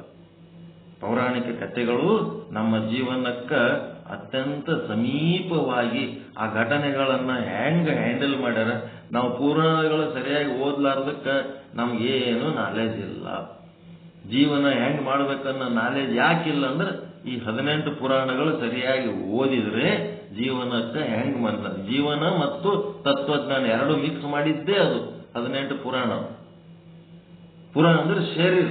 ಈ ಶರೀರಕ್ಕೆ ಸಂಬಂಧಪಟ್ಟಂತೆ ನಾವಿಲ್ಲಿ ಸಂಸಾರ ಮಾಡ್ತಿರ್ತೀವಿ ಮತ್ತು ತತ್ವಜ್ಞಾನಗಳ ಪ್ರಯತ್ನನೂ ಮಾಡ್ಲಕತ್ತೀವಿ. ಆ ಪುರಾಣಗಳು ಓದ್ಬೇಕು ಮತ್ತೆ ಆ ತತ್ವಜ್ಞಾನನು ಎರಡೂ ಹಿಡ್ಕೊಂಡು ಹೋಗ್ಬೇಕಾದ್ರೆ ನಾವು ಏನಾಗ್ಬೇಕಂತಂದ್ರ ಈ ಒಂದು ಸಾಧನೆ ಈ ಭಾಗವತ ಪುರಾಣ ಒಂದು ನೀವು ಕೇಳಿದ್ರಿ ಅಂತಂದ್ರೆ 18 ಪುರಾಣ ಓದಿದ ಕಂಪ್ಲೀಟ್ ನಾಲೆಜ್ ಅದ್ರೊಳಗೆ ಬರ್ತದೆ, ಕಂಪ್ಲೀಟ್ ಐಡಿಯಾ ಬರ್ತದೆ. 18 ಪುರಾಣದ ಪುಣ್ಯ ಅದ್ರೊಳಗೆ ಅದ. ಅದಕ್ಕೆ ನಾ ಭಾಗವತ ಬಹಳ ಲೈಕ್ ಮಾಡ್ತೀನಿ. ಬಹಳ ದೊಡ್ಡ ಪ್ರಮಾಣದ್ದದು ಭಾಗವತ. ಅಂದ್ರೆ ಕೃಷ್ಣನ ಜೀವನ ಚರಿತ್ರೆ ಅಂತಾರ, ಅಷ್ಟಕ್ಕೆ ಸೀಮಿತ ಇಲ್ಲ. ಈ 84 ಲಕ್ಷ ಜೀವರಾಶಿಗಳ ಎಲ್ಲರದು ಜೀವನ ಚರಿತ್ರೆನೇ ಅದರೊಳಗೆ ಅಡಿಗೆ. ಎಲ್ಲರ ಜೀವನಕ್ಕೂ ಉಪಯೋಗ ಆಗಂತ ಕೆಲಸ. ಅದಕ್ಕೆ ಬ್ರಹ್ಮಜ್ಞಾನವು ಪ್ರತ್ಯಕ್ಷವಾಗುವುದು ಸಂಭವಿಸುತ್ತದೆ. ಅಂದ್ರ ಬ್ರಹ್ಮಜ್ಞಾನದ ಸಾಕ್ಷಿ ಭಾಷ್ಯತ್ವ ಅಂದ್ರ ನಿನ್ನೊಳಗೆ ನೀನೇ ಬ್ರಹ್ಮನನ್ನು ತಿಳಿದುಕೊಳ್ಳುವುದು. ಪಿಂಡಾಂಡದ ಒಳಗೆ ಬ್ರಹ್ಮನನ್ನ ನೀವು ತಿಳ್ಕೊಂಡ್ರೆ ಬ್ರಹ್ಮಜ್ಞಾನದ ಸಾಕ್ಷಿ ಭಾಷ್ಯತ್ವ. ಈ ಒಂದು ಬ್ರಹ್ಮನನ್ನ ಒಳಗೆ ತಿಳ್ಕೊಳ್ಳೋದ ಬಿಟ್ಟು ನಾವು ಹೊರ ಜಗತ್ತಿನೊಳಗಿರುವ ನಾಮರೂಪಾತ್ಮಕ ವಸ್ತುಗಳನ್ನ ವೀಕ್ಷಿಸುತ್ತಾ ಅವುಗಳ ನಾಮ ರೂಪಗಳನ್ನ ತ್ಯಜಿಸಿ ಸತ್ ಚಿತ್ ಆನಂದ ನಿತ್ಯ ಪರಿಪೂರ್ಣವಾದ ವಸ್ತುವನ್ನ ನಾವು ನೋಡಿದೆವಂತಂದ್ರ ಅದು ಬ್ರಹ್ಮಜ್ಞಾನದ ಪ್ರಮಾತಾ ಭಾಷ್ಯತ್ವ. ಪ್ರಮಾತಾ ಭಾಷ್ಯತ್ವ, ಸಾಕ್ಷಿ ಭಾಷ್ಯತ್ವ. ತುದಿಗೆ ತಂದು ನಿಂದಿರಿಸ್ಬಿಟ್ಟಾರೆ. ಈಗ ಹೊರಗನು ನೀವು ಬ್ರಹ್ಮನನ್ನ ಕಾಣಬಹುದು, ಒಳಗನು ಬ್ರಹ್ಮನನ್ನ ಕಾಣಬಹುದು. ಈ ಬ್ರಹ್ಮಜ್ಞಾನದ ಸಾಕ್ಷಿ ಭಾಷ್ಯತ್ವ ಯಾಕಂತಂದ್ರೆ ಇದು ಸರಳದ. ಹೊರ ಜಗತ್ತು ಬಹಳ ದೊಡ್ಡದ. ಒಂದು ಕಡೆ ನೋಡಿದ್ರೆ ಇನ್ನೊಂದು ಕಡೆ ಕಾಣಂಗಿಲ್ಲ, ಒಂದು ಕೇಳಿಸಿದ್ರೆ ಇನ್ನೊಂದು ಕೇಳಿಸಂಗಿಲ್ಲ. ಅಷ್ಟು ದೊಡ್ಡದ. ಅಷ್ಟು ದೊಡ್ಡದ್ರೊಳಗ ಈಗ ರೋಗ ಹುಡುಕಬೇಕಾದ್ರ ಒಂದೆರಡು ಹನಿ ತಗೊಂಡು ಅದ್ರೊಳಗಿಂದ ರೋಗ ಹುಡುಕಿ ಇಡೀ ಶರೀರದ ತುಂಬ ಇದ್ರಾಗ ಇಂಥ ರೋಗ ಅದಂತ ಹೆಂಗ ಗುರುತಿಸ್ತೀರಿ, ಹಂಗ ಇಡೀ ಶರೀರದೊಳಗಿರುವಂತ ರಕ್ತವನ್ನ ಪರೀಕ್ಷೆ ಮಾಡ್ಲಕ್ ಹೋದಂಗ ಬ್ರಹ್ಮಜ್ಞಾನದ ಪ್ರಮಾತ ಭಾಷ್ಯತ್ವ ಹೆಂಗದ ಅಂತಂದ್ರ ಇಡೀ ಶರೀರದೊಳಗಿಂದ ರಕ್ತ ಪರೀಕ್ಷೆ ಮಾಡಿ ಜಡ್ ಕಂಡು ಹಿಡ್ದಂಗ. ಸಮುದ್ರ ನೀರಿನ ಗುಣಮಟ್ಟ ಇಡೀ ಸಮುದ್ರ ನೀರನ್ನು ಪರೀಕ್ಷೆ ಮಾಡಿ ಸಮುದ್ರದ ನೀರಿನ ಗುಣಮಟ್ಟ ಕಂಡಿಡ್ದಂಗ. ಯಾವದದು? ಬ್ರಹ್ಮಜ್ಞಾನದ ಪ್ರಮಾತ ಭಾಷ್ಯ. ವಾ, ಅದೇ ಸಮುದ್ರದ 2 ಹನಿ ನೀರು ತಗೊಂಡು ಪರೀಕ್ಷೆ ಮಾಡಿ ಇಡೀ ಸಮುದ್ರ ಎಲ್ಲ ಏನದ ಇಂಥ ಗುಣಮಟ್ಟದ್ದೇ ಅಂತ ಹೇಳಕ್ ಬರ್ತದಲ್ಲ, ಅದೇನದ? ಬ್ರಹ್ಮಜ್ಞಾನದ ಸಾಕ್ಷಿ ಭಾಷ್ಯತ್ವ. ಪಿಂಡಾಂಡದ ಒಳಗೆ ಪರಮಾತ್ಮನನ್ನ ತಿಳ್ಕೊಳ್ಳೋದು, ಪಿಂಡಾಂಡದ ಒಳಗೆ ಪರಮಾತ್ಮನನ್ನ ತಿಳ್ಕೊಳ್ಳೋದು ಬ್ರಹ್ಮಜ್ಞಾನದ ಸಾಕ್ಷಿ ಭಾಷ್ಯತ್ವ. ಬ್ರಹ್ಮಾಂಡ ವ್ಯಾಪಕವಾದಂತ ಪರಮಾತ್ಮನನ್ನು ಅರಿಯಲಿಕ್ಕೆ ಹೋಗೋದು ಬ್ರಹ್ಮಜ್ಞಾನದ ಎಂತ ಭಾಷ್ಯತ್ವ? ಪ್ರಮಾತ ಭಾಷ್ಯತ್ವ. ಹಿಂಗ್ ತಿಳ್ಕೋಬೇಕು. ಈಗೇನಾಗಬೇಕಾಗ್ಯದ? ನಮ್ಮ ಒಳಗ ಬ್ರಹ್ಮನನ್ನ ನೋಡ್ಬೇಕಾದ್ರೆ ನಾವು ಕೂಡ ಬ್ರಹ್ಮ ಸ್ವರೂಪರೇ ಆಗ್ಬೇಕು. ಅಂದ್ರೆ ನಮ್ಮ ವೃತ್ತಿ, ನಮ್ಮ ಅಂತಃಕರಣ ಎಲ್ಲ ಬ್ರಹ್ಮಮಯ ಆಗ್ಬೇಕು. ನಮ್ಮ ಆಭಾಸ ನಾನು ಬ್ರಹ್ಮ ಅಂತ ತಿಳ್ಕೋಬೇಕು. ತಿಳ್ಕೊಂಡಾಗ ಏನಾಯ್ತು? ನಮ್ಮ ದೃಷ್ಟಿ ಏನಾಗ್ತದ? ಬ್ರಹ್ಮ ದೃಷ್ಟಿ ಆಗ್ತದ. ಆ ಬ್ರಹ್ಮ ದೃಷ್ಟಿಯಿಂದ ನೀವು ಏನೇನ್ ನೋಡ್ತೀರಿ ಎಲ್ಲನೂ ಅದು ದೃಶ್ಯ ಎಲ್ಲ ಬ್ರಹ್ಮವಾಗಿಯೇ ಕಾಣುತ್ತದ. ಭ್ರಮೆಯ ದೃಷ್ಟಿಯಿಂದ ನೋಡಿದರೆ ನಾಮರೂಪಗಳು ಕಾಣ್ತವ, ಬ್ರಹ್ಮ ದೃಷ್ಟಿಯಿಂದ ನೋಡಿದ್ರೆ ಬ್ರಹ್ಮನೇ ಕಾಣ್ತವ. ಅದಕ್ಕೆ ಈ ಸಾಕ್ಷಿ ಭಾಷ್ಯತ್ವದಿಂದ ಬ್ರಹ್ಮನನ್ನು ಕಾಣೋದು. ಇಲ್ಲಿ ಏನು ಹೊಸದು ಹೇಳ್ತಾ ಇಲ್ಲ, ನಿಮಗ್ ಗೊತ್ತಿದ್ದೇ ಹೇಳ್ತಾರೆ, ಗೊತ್ತಿದ್ದೇ ಹೇಳ್ತಾರೆ. ಏನು ದೊಡ್ಡದೇನು ಹೇಳ್ತಾರಂತ ಏನಿಲ್ಲ. ಇಲ್ಲಿ ಮತ್ತೊಂದ್ಸಾರಿ ಹೇಳಿ ಗಟ್ಟಿ ಮಾಡ್ತಾರ. ಇದು ಮುಗೀತು ಅಂತಂದ್ರೆ ಏನಾಯ್ತು? ಈ ವಿಷಯಾಂಕ ಮುಗೀತು ಅಂತಂದ್ರೆ ಇವತ್ತ ನಾಳೆ ಒಂದ್ 2-3 ದಿನದಾಗ ಇದು ಮುಗೀತಂದ್ರ 4ನೇ ತರಂಗ ಮುಗಿದು ಮುಕ್ತಾಯ ಆಗ್ಬೋದು ಅಷ್ಟೇ. 4ನೇ ತರಂಗ ಮುಕ್ತಾಯ ಆಗ್ತದೆ. ಈಗ ಬ್ರಹ್ಮಜ್ಞಾನವು ಪ್ರತ್ಯಕ್ಷವಾಗುವುದು ಸಂಭವಿಸುತ್ತದೆ ಅಂತಂದ್ರೆ ಬ್ರಹ್ಮಜ್ಞಾನದ ಸಾಕ್ಷಿ ಭಾಷ್ಯತ್ವ. ತತ್ವದೃಷ್ಟಿಗೆ ಉಂಟಾದ ಭೇದ ಭ್ರಮೆ ಅಂತ್ಯ. ಭೇದ ಭ್ರಮೆ ಅಂತಂದ್ರ ಏನೇನದವ ನಿಮ್ಮ ಹತ್ರ ಅದು ಮೊದಲು ಸರಿಯಾಗಿ ತಿಳ್ಕೋಬೇಕು. ಒಂದು ಪಿಂಡಾಂಡ ಆದ, ಪಿಂಡಾಂಡದೊಳಗೇನದ? ಕೂಟಸ್ಥ ಆದ, ಕೂಟಸ್ಥನೊಳಗೆ ಮತ್ತಿನ್ನೇನದ? ಅವಿದ್ಯೆ ಆದ, ಮತ್ತೇನದ? ಆಭಾಸ ಆದ. ಇವೆಲ್ಲ ಅದಾವಲ್ರಿ. ಮತ್ತೆ ಇನ್ನ ಒಂದೇನದ? ಬ್ರಹ್ಮಾಂಡ ಆದ. ಬ್ರಹ್ಮಾಂಡದೊಳಗೇನದ? ಶುದ್ಧ ಬ್ರಹ್ಮ ಚೇತನ ಆದ. ಮತ್ತದ್ರೊಳಗೇನದ? ಬ್ರಹ್ಮಾಂಡದೊಳಗ ಮಾಯೆ ಆದ. ಮಾಯೆ ಆದ್ಮೇಲೆ ಪಿಂಡಾಂಡದೊಳಗೆ ಆಭಾಸ ಆದ ಅಲ್ಲ, ಬ್ರಹ್ಮಾಂಡದೊಳಗ ಬ್ರಹ್ಮ, ಅಲ್ಲೇನದ? ಈಶ್ವರ. ಮತ್ತ ಈ ಅವಿದ್ಯೆ ಅಂತಂದ್ರೆ ಅವಿದ್ಯೆ ಜೊತೆಗೆ ಏನದ? ಜೀವ ಅದ. ಮಾಯೆ ಜೊತೆಗೆ ಈಶ್ವರ. ಹೌದಾ ಇಲ್ಲ? ಎಲ್ಲಿ ಅವಿದ್ಯೆ ಬರ್ತದ ಅಲ್ಲಿ ಈಶ್ವರ, ಅಲ್ಲಿ ಜೀವ ಅಂತ ಮತ್ತೆ ಹೇಳೋ ಅವಶ್ಯಕತೆ ಇಲ್ಲ. ಈಶ್ವರ ಜೀವ ಒಂದೇ ಅವು. ಮತ್ತ ಎಲ್ಲಿ ಮಾಯೆ ಬರ್ತದ? ಇಲ್ಲ, ಸಾರಿ, ಅವಿದ್ಯೆ ಜೊತೆಗೆ ಜೀವ. ಅದು ಅವಿದ್ಯೆ ಜೀವ ಬೇರೆ ಮಾಡಿ ಹೇಳಂಗಿಲ್ಲ. ಎಲ್ಲಿ ಅವಿದ್ಯೆ ಅಂತೀರಿ ಅಲ್ಲಿ ಜೀವ, ಎಲ್ಲಿ ಜೀವ ಅದ ಅಲ್ಲಿ ಅವಿದ್ಯೆ ಅದ. ಅದೇ ರೀತಿ ಈ ಬ್ರಹ್ಮಾಂಡದೊಳಗೆ ಎಲ್ಲಿ ಮಾಯೆ ಅದ ಅಲ್ಲಿ ಈಶ್ವರ ಅದ. ಎಲ್ಲಿ ಈಶ್ವರ ಅದ ಅಲ್ಲಿ ಮಾಯೆ ಅದ. ಅಲ್ಲಿ ಅಡ್ಡು ಜೊತೆಯಾಗಿ ಇರೋವು. ಈಶ್ವರ ರಾಜ ಇದ್ದಂಗ, ಮಾಯೆ ಏನದ? ರಾಜ್ಯ ಇದ್ದಂಗ. ರಾಜ ಮತ್ತು ರಾಜ್ಯ ಇದ್ದಂಗ. ಇಲ್ಲೇನದ? ಅವಿದ್ಯೆ ಏನದ? ರಾಜ್ಯ ಇದ್ದಂಗ, ಜೀವ ರಾಜ ಇದ್ದಂಗ ಅಷ್ಟೇ ಬ್ರಹ್ಮಾಂಡ ಪಿಂಡಾಂಡದೊಳಗ. ಮತ್ತೆ ಇಲ್ಲಿ ಆಭಾಸ ಅಂತ ಏನು ಆದಲ್ಲ, ಈ ಆಭಾಸ ಈ ಜೀವನಲ್ಲಿ ಮಾತ್ರ ಆದ. ಇದು ತನ್ನ ಸ್ವರೂಪವನ್ನ ಗೊತ್ತಿಲ್ಲದಂತ ಅಜ್ಞಾನಿ ತತ್ವ. ಇದು ಆಭಾಸ. ಇದು ಬರೇ ಜಡ ವಸ್ತುವನ್ನು ಗುರುತಿಸ್ತದೆ. ಆದರೆ ಈಶ್ವರನಲ್ಲಿ ಅಂಥದ ಆಭಾಸ ಇಲ್ಲ. ಈಶ್ವರನಿಗೆ ಏನದ, ತಾನು ಬ್ರಹ್ಮ ಸ್ವರೂಪ ಅನ್ನೋದು ಅವನಿಗೆ ಅರಿವದ. ಅವನಿಗೆ ಅರಿವು ಇಲ್ಲ ಅಂತಲ್ಲ, ಈಶ್ವರನಿಗೆ ಅದು ಅರಿವದ. ಅವನಿಗೆ ಸ್ವರೂಪ ಜ್ಞಾನದ ಬಗ್ಗೆ ಅರಿವದ, ಅವನಲ್ಲಿ ಆಭಾಸ ಇಲ್ಲ. ಆ ಪರಮಾತ್ಮನನ್ನು ಅರಿಯುವುದಕ್ಕ, ತನ್ನ ಆತ್ಮವನ್ನು ಅರಿಯುವುದಕ್ಕ ಮತ್ತು ಪರಮಾತ್ಮನನ್ನು ಅರಿಯುವುದಕ್ಕ ಸಾಧ್ಯ ಆಗಲಾರ್ದಂಥದ್ದು ಯಾವದಪ್ಪ ಅಂದ್ರೆ ಜೀವನೊಳಗಿರುವ ಆಭಾಸ. ಈ ಆಭಾಸನ ಕಾರಣ ಏನಾಗ್ಯದ, ಆಭಾಸನಿಗೆ ತನ್ನ ಸ್ವರೂಪ, ತನ್ನ ಆತ್ಮದ ಬಗ್ಗೆನೂ ತನಗೆ ಜ್ಞಾನ ಆಗ್ತಾ ಇಲ್ಲ ಸ್ವರೂಪದ ಮರೆವೆಯಿಂದ. ಮತ್ತೆ ಈ ತನಗೆ ಗೊತ್ತಿಲ್ಲದವನಿಗೆ ಈ ಈಶ್ವರನನ್ನು ಅವ ಏನ್ ತಿಳ್ಕೊತಾನ? ಈಶ್ವರನನ್ನು ತಿಳ್ಕೊಳಕ್ ಅವನಿಗೆ ಆಗಲ್ಲ. ಆದ್ರೆ ಈಶ್ವರಗೆ ತನ್ನ ಬಗ್ಗೆ ತನಗೆ ಜ್ಞಾನದ. ಜೀವನಿಗೆ ಆ ಈಶ್ವರ ಯಾರು ಅಂತೇಳಿ ಗೊತ್ತಿದೆ. ಜೀವೋ ಬ್ರಹ್ಮ ಇವ ನಾಪರಹ ಅಂತಂದಂಗ ಈಶ್ವರೋ ಬ್ರಹ್ಮ ಇವ ನಾಪರಹ. ಅವನು ಬ್ರಹ್ಮನೇ. ನಾಮರೂಪಾದಿಗಳು ಇದ್ದುದಕ್ಕೆ ಅವನೇನಾಗ್ಯಾನ ಈಶ್ವರ. ಪಂಚಮಹಾಭೂತಗಳು ಇದ್ದುದಕ್ಕೆ ಅವ ಈಶ್ವರ. ಸಪ್ತಧಾತುಗಳು ಇದ್ದುದಕ್ಕೆ ಇವ ಜೀವ. ಸಪ್ತಧಾತುಗಳನ್ನೆಲ್ಲ ಬಿಟ್ಟು ನೋಡಿದ್ರೆ ಅವ ಬ್ರಹ್ಮನೇ ಅದನ. ಆ ಪಂಚಮಹಾಭೂತಗಳನ್ನ ಬಿಟ್ಟು ನೋಡಿದ್ರೆ ಅವನು ಬ್ರಹ್ಮನೇ ಅದನ. ಈಶ್ವರೋ ಬ್ರಹ್ಮ ಇವ ನಾಪರಹ, ಜೀವೋ ಬ್ರಹ್ಮ ಇವ ನಾಪರಹ. ಈ ಸಪ್ತಧಾತುಗಳಿಂದ ಆದ ಶರೀರ ಮತ್ತು ಜಗತ್ತಂತೇಳಿ ಪಂಚಭೂತಗಳಿಂದ ಆದ ಜಗತ್ತು ಅದೆಲ್ಲ ಮಿಥ್ಯ, ಬ್ರಹ್ಮ ಸತ್ಯ.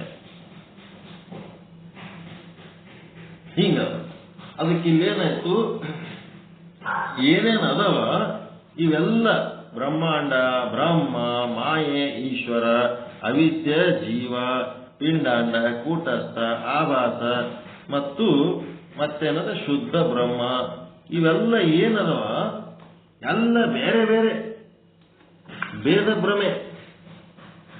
ಅವು ಎಲ್ಲ ಬೇರೆನೆ ಅನಿಸ್ಲಕತ್ತಾವ. ಯಾಕಂದ್ರೆ ಶಾಸ್ತ್ರದೊಳಗೆ ಎಷ್ಟೊಂದು ಶಬ್ದಗಳನ್ನ ನಾವು ತಿಳ್ಕೊಂಡು ಬಂದೀವಿ. ಇವೆಲ್ಲ ಓಸು ಶಬ್ದಗಳೇನದ ಶಬ್ದ ಜಾಲ. ಇವು ಶಬ್ದ ಜಾಲಂ ಘೋರ ಅರಣ್ಯಂ. ಈ ಅರಣ್ಯದಿಂದ ಹೊರಗೆ ತರ್ತಾರೆ. ಈಗ ಏನ್ ಮಾಡ್ತಾರ, ಬಾಯದಲ್ಲಿ ಯಾವ ಘಟವೇ ಮೊದಲಾದವುಗಳು ಇರುವವೋ, ಹೊರ ಜಗತ್ತಿನ ವಸ್ತುಗಳು ಏನೇನದವ ಅವುಗಳೊಡನೆ ಅಂತಃಕರಣದ ವೃತ್ತಿಯು ಸಂಬಂಧ. ಅಂತಃಕರಣದ ವೃತ್ತಿಯ ಸಂಬಂಧ ನೇತ್ರಾದಿ ಇಂದ್ರಿಯಗಳ ಮೂಲಕ ಆಗುತ್ತದೆ. ಅಂತಃಕರಣ ವೃತ್ತಿಯ ಸಂಬಂಧ ನೇತ್ರಾದಿ ಇಂದ್ರಿಯಗಳ ಮೂಲಕ ಆಗುತ್ತದೆ. ಆದ್ದರಿಂದ ಘಟವೇ ಮೊದಲಾದವುಗಳ ಜ್ಞಾನವು ಸಾಕ್ಷಿ ಭಾಷ್ಯಗಳಲ್ಲ.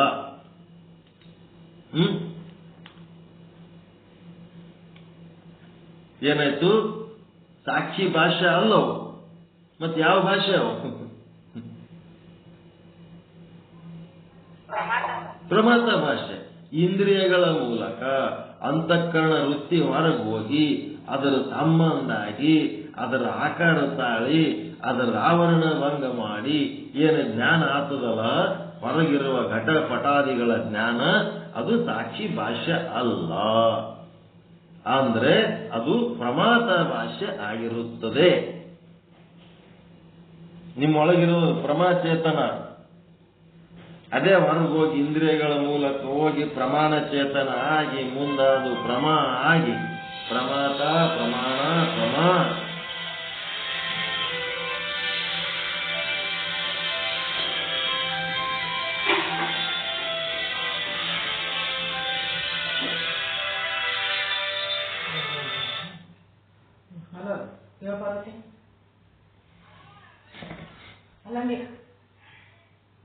ಇವತ್ತು ಬರ್ತದಲ್ಲ,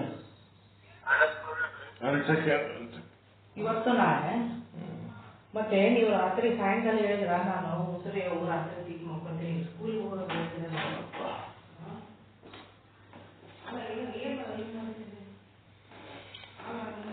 ಪ್ರಮಾಣ, ನಿಮ್ಮೊಳಗಿರುವ ಪ್ರಮಾತ ಚೇತನ, ನೇತ್ರದ್ವಾರ ಹೋಗಿ ಹೊರಗೆ ಬಂದು ಪ್ರಮಾಣ ಚೇತನ, ಆ ಪ್ರಮಾಣ ಚೇತನ ಹೋಗಿ ಮುಂದದು ಪ್ರಮಾಚೇತನ ಆಗಿ, ಆ ಪ್ರಮೇಯ ಚೇತನ ಘಟಪಟಾದಿಗಳ ಚೇತನ ಅದರೊಳಗಿರುವಂತ ಪ್ರಮಾಚೇತನದೊಡನೆ ಸಂಗಮ ಹೊಂದಿ ಈ ಒಂದು ಆಭಾಸ ಮತ್ತು ಆ ಒಂದು ವೃತ್ತಿ ಅಂತ ಮತ್ತು ಅದು ಚೇತನ ಮತ್ತು ಅವಿದ್ಯೆ ಅವೆಲ್ಲ ಹೋಗಿ ಅಲ್ಲಿ ಆ ವಸ್ತುವಿನ ಆವರಣ ಭಂಗ ಮಾಡಿ, ಅದು ಬಾಗಿಲ ಮುಚ್ಚು, ಆವರಣ ಭಂಗ ಮಾಡಿ ಏನಾಯ್ತು,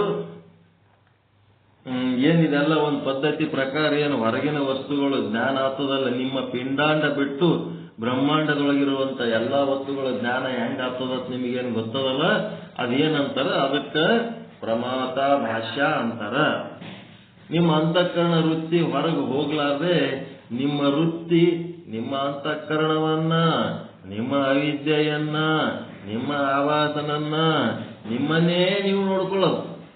ಒಟ್ಟು 4 ಐಟಮ್ ಅದಾವ. ಏನೇನದವ? ಕೂಟಸ್ಥ ಚೇತನನೂ ಅದ,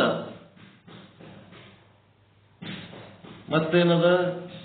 ಅವಿದ್ಯೆನೂ ಆದ, ಮತ್ತೇನದ? ಆಭಾಸ ಆದ, ಮತ್ತೆ ಅಂತಃಕರಣನೂ ಆದ, ಮತ್ತೇನದ? ಅಂತಃಕರಣ ವೃತ್ತಿನೂ ಆದ. ಇಷ್ಟೆಲ್ಲ ಅದ ಒಳಗೆ. ಇವೆಲ್ಲವನ್ನು ನಿಮ್ಮೊಳಗೆ ನೀವೇ ನೋಡ್ಕೋಬೇಕು. ನನ್ನ ಆಭಾಸ ಏನ್ ಮಾಡ್ಲಕತ್ತನ, ನನ್ನ ಅವಿದ್ಯೆ ಏನ್ ಮಾಡ್ಲಕತ್ತದ. ಜ್ಞಾನ ಇದ್ದಾಗ ಅವಿದ್ಯೆ ಸುಮ್ಮಿರ್ತದೆ, ಜ್ಞಾನ ಇರ್ಲಾರ್ದಾಗ ಅವಿದ್ಯೆ ಕೆಲಸ ಚಾಲು ಮಾಡ್ತದೆ. ನೀವೇನೇ ಮಾಡ್ಬೇಕು, ಮಾತಾಡ್ಬೇಕು, ಏನೇ ಮಾಡ್ಬೇಕು, ಏನೇ ಬಿಡ್ಬೇಕಂದ್ನಾಗ ನಿಮ್ಗೆ ಜ್ಞಾನ ಶಕ್ತಿ ಇಲ್ಲ ಅಂದ್ರೆ ಅವಿದ್ಯಾ ಶಕ್ತಿ ಆಕ್ಟಿವಿಟಿ ಚಾಲು ಮಾಡ್ತದೆ.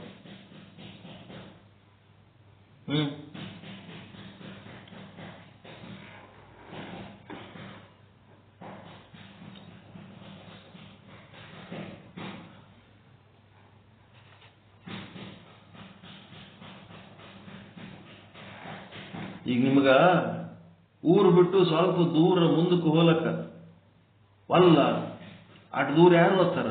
ಅಡವ್ಯಾಗ, ಅರಣ್ಯದಾಗ ಯಾರು ಇರ್ತಾರ, ಯಾರು ಓದ್ತಾರ, ಯಾರು ಬರ್ತಾರ ಅಂತೇಳಿ ನೀವೇನ್ ಮಾಡ್ತೀರಿ? ಅಲ್ಲೇ ಊರಾಗೆ ಸುತ್ತಮುತ್ತ ಅಲ್ಲೇ ಮನಿ ಕಟ್ಕೊಂಡು, ಅಲ್ಲೇ ಗುಡಿ ಕಟ್ಕೊಂಡು, ಅಲ್ಲೇ ಊರೊಳಗೆ ನೀವಿರ್ತೀರಿ. ಇದ್ದಾಗ ಏನಾಗ್ತದ, ನಿಮ್ಗಿಂತ ಹುಷಾರಿ ಮಂದಿ ಏನ್ ಮಾಡ್ಬಿಡ್ತಾರ, ಊರೊಳಗ ನೀವು ಯಾವ್ಯಾವ ಜಾಗಗಳನ್ನ ಬೇಡ ಅಂತೇಳಿ ಅಲಕ್ಷ್ಯ ಮಾಡಿರಿ, ಅಲ್ಲೆಲ್ಲ ಏನ್ ಮಾಡ್ತಾರ, ಒಂದೆರಡು ಕಲ್ಲಿಟ್ಟು, ಒಂದು ಹಸಿರು ಬಟ್ಟಿ ಹಚ್ಚಿ, ಒಂದೆರಡು ಊದ್ಬತ್ತಿ ಇಟ್ಟು ಇಲ್ಲಿ ದರ್ಗಾ ಅಂತ ಚಾಲು ಮಾಡ್ತಾರ.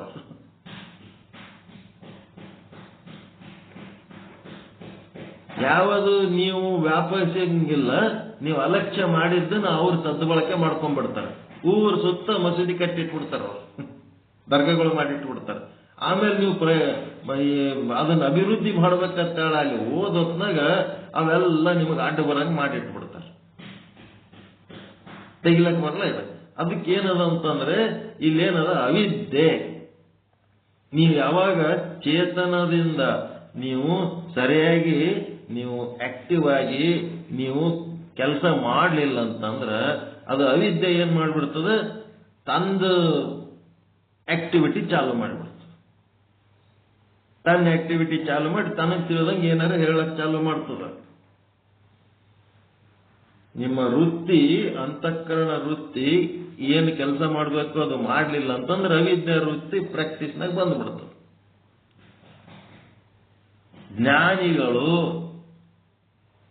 ಮಾತನಾಡುವುದನ್ನ ಬಿಟ್ಟು ಮೌನವಾದರೆ ಮೂರ್ಖರು, ಹುಚ್ಚರು, ದಡ್ಡರು ಮಾತನಾಡಲು ಆರಂಭಿಸುತ್ತಾರೆ ಅಂತದ. ಇವ್ರು ಗಪ್ಪಾದ್ರೆ ಮತ್ತೆ ಯಾರ್ಯಾರು ಮಾತಾಡ್ಬೇಕಲ್ಲ, ಅವ್ರು ಮಾತಾಡ್ಲಿಕ್ಕೆ ಚಾಲು ಮಾಡ್ತಾರೆ. ಹಾಗಿಲ್ಲೇನದ ಅಂತಂದ್ರೆ ಅಂತಃಕರಣ ವೃತ್ತಿ ಏನ್ ಮಾಡ್ಬೇಕು ಅದು ಮಾಡ್ಲಿಲ್ಲ ಅಂತಂದ್ರೆ ಅವಿದ್ಯಾ ವೃತ್ತಿ ಮಾಡ್ತದೆ. ಈಗ ಅಂತಃಕರಣ ವೃತ್ತಿ ಕೆಲಸ ಮಾಡ್ಬೇಕಾದ್ರೆ ಜ್ಞಾನ ಬೇಕು. ಜ್ಞಾನ ಇಲ್ಲ ಅಂತಂದ್ರೆ ಅಂತಃಕರಣ ರೀತಿ ಸುಮ್ ಕೂತ್ಬಿಡ್ತದೆ. ಅವಾಗ ಏನಾಗ್ತದೆ, ಅವಿದ್ಯಾ ವೃತ್ತಿ ಕೆಲಸ ಚಾಲು ಮಾಡ್ತದೆ.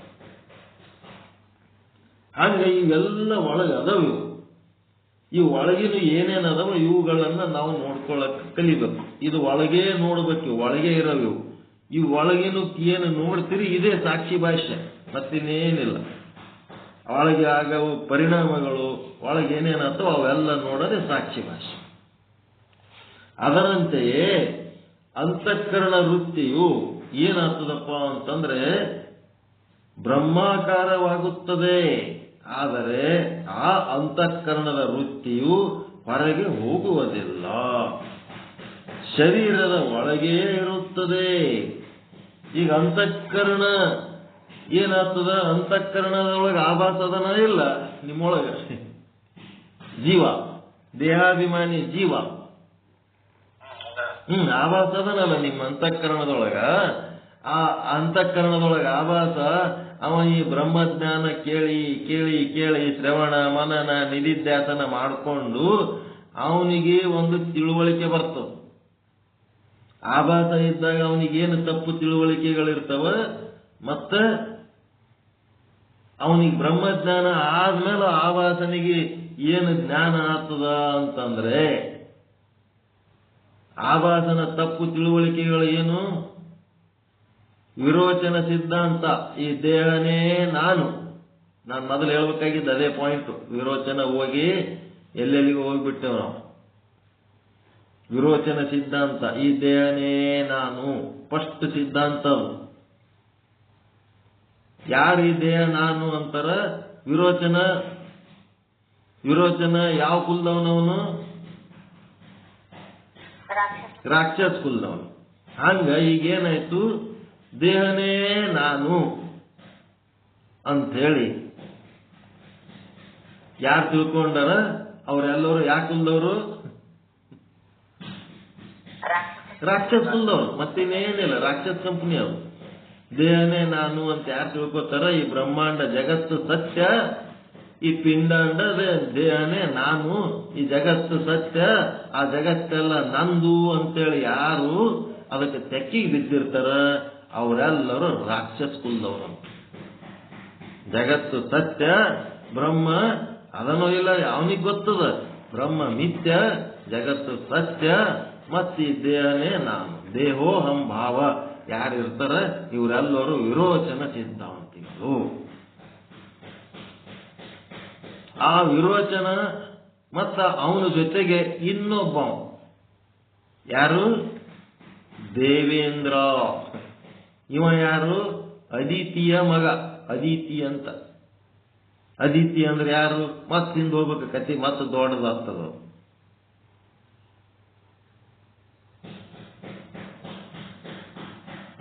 ಅದು ಕತಿ ಮತ್ತೆ ದೊಡ್ಡದಿಂದ. ಅದಕ್ಕೆ ಅದಿತಿಯ ಮಗ ಇವ ದೇವೇಂದ್ರ. ಈ ದೇವೇಂದ್ರ ಮತ್ತು ವಿರೋಚನ ಇಬ್ರು ಹೋಗಿ ಗುರುಗಳ ಹತ್ರ ನಮಸ್ಕಾರ ಮಾಡ್ತಾರ. ಮಾಡಿ ಏನ್ ಮಾಡ್ತಾರ? ಈ ಬ್ರಹ್ಮಜ್ಞಾನ ಅನ್ನೋದು ನಮಗೆ ತಿಳಿಸಿ ಹೇಳ್ರಪ್ಪ ಅಂದ ಕೂಡ್ಲೇನೆ ಆ ವಿರೋಚನ ಮತ್ತು ಇಂದ್ರ ಇಬ್ರು ಕೂಡಿ ಹೋದಾಗ ಅವ್ರು ಏನ್ ಹೇಳ್ತಾರ? ಅಲ್ಲಿ ನೀರದವ, ಹೌಜಿನೊಳಗೆ ನೀರದವ, ಆ ನೀರಾಗ ಹೋಗಿ ಹಿಂಗ ಹಣಿಕೆ ಹಾಕ್ರಿ, ನಿಮಗ್ ಬ್ರಹ್ಮಜ್ಞಾನ ಆತದ ಅಂದ ಕೂಡ್ಲೇನೆ ಹಿಂಗ ಹಣಿಕೆ ಹಾಕ್ತಾರ. ಒಳಗೆ ನೋಡಿದ್ರ ಪ್ರತಿಬಿಂಬ ಕಾಣ್ತದ. ಆ ಪ್ರತಿಬಿಂಬಕ್ಕೆ ಕಾರಣವಾದ ಬಿಂಬ ಯಾವದಾದ ಆ ಬಿಂಬನೇ ಬ್ರಹ್ಮ ಅಂತೇಳಿ ವಿರೋಚನ ಏನ್ ಮಾಡ್ಬಿಡ್ತಾನ? ತನ್ನ ಸ್ಥೂಲ ಶರೀರವಾದ ಒಂದು ಮುಖ ಏನದ ಅದೇ ಬ್ರಹ್ಮ ಅಂತ ತಿಳ್ಕೊಂಡು ಅವ ಸ್ಥೂಲ ಶರೀರನೇ ಬ್ರಹ್ಮ ಅಂತ ಹೋಗ್ಬಿಟ್ಟವ. ಆದ್ರೆ ಇವ ದೇವೇಂದ್ರನಲ್ಲಿ ಸಾತ್ವಿಕ ಗುಣ ಇರ್ತದ. ಇವ ಏನ್ ಮಾಡ್ತಾನ? ಸ್ಥೂಲ ಶರೀರನೇ ಬ್ರಹ್ಮ ಹೆಂಗಾಗ್ತದ? ಬ್ರಹ್ಮ ಅವಿನಾಶಿ, ಈ ಸ್ಥೂಲ ಶರೀರ ನಾಶ ಆಗಿ ಹೋಗ್ತದ ಅಂಥೇಳಿ ಏನಾಯ್ತು? ಇವ ಇನ್ನ ಚಿಂತನೆ ಮಾಡ್ಲಕ್ ತೊಡಸ್ತಾನ. ಇವ ಚಿಂತನೆ ಮಾಡಿ ಸ್ಥೂಲ ಶರೀರನೇ ಬ್ರಹ್ಮ ಅಲ್ಲ ಅಂತಂದ್ಮೇಲೆ ಮತ್ತ ಮುಂದೆ ಏನೇನಂತೇಳಿ ಸಿದ್ಧಾಂತ ಚಾಲು ಆಗ್ತದ. ಇಲ್ಲೇನಾಗ್ಬೇಕಾಗ್ಯದ, ನಮಗ ವಿರೋಚನ ಸಿದ್ಧಾಂತದ ಬಗ್ಗೆ ಯಾಕೆ ರೆಫರೆನ್ಸ್ ತೊಗೊಳಕತ್ತೀನಿ ಅಂದ್ರ, ಈ ದೇಹವೇ ನಾನು, ಈ ಜಗತ್ತು ಸತ್ಯ, ಈ ಜಗತ್ತು ನಂದು ಅಂತೇಳಿ ಯಾರು ತೆಕ್ಕಿಗೆ ಬೀಳ್ತಾರ ಅವರೆಲ್ಲರೂ ಯಾರು? ರಾಕ್ಷಸರ ಕಂಪನಿ.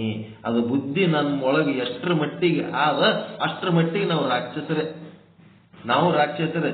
ಮನುಷ್ಯ ರಾಕ್ಷಸರನ್ನು ಬಿಟ್ಟು ಇಲ್ಲ, ದೇವತೆಗಳನ್ನು ಬಿಟ್ಟು ಇಲ್ಲ, ಬ್ರಹ್ಮನನ್ನು ಬಿಟ್ಟು ಇಲ್ಲ. ಮನುಷ್ಯನೊಳಗ ರಾಕ್ಷಸರು ಅದರ, ದೇವತೆಗಳು ಅದರ, ಶುದ್ಧ ಬ್ರಹ್ಮನೂ ಅದನ. ಅದಕ್ಕೆ ಈ ಮನುಷ್ಯ ಜನ್ಮ ಏನದ ಅತ್ಯಂತ ಶ್ರೇಷ್ಠ ಆದ.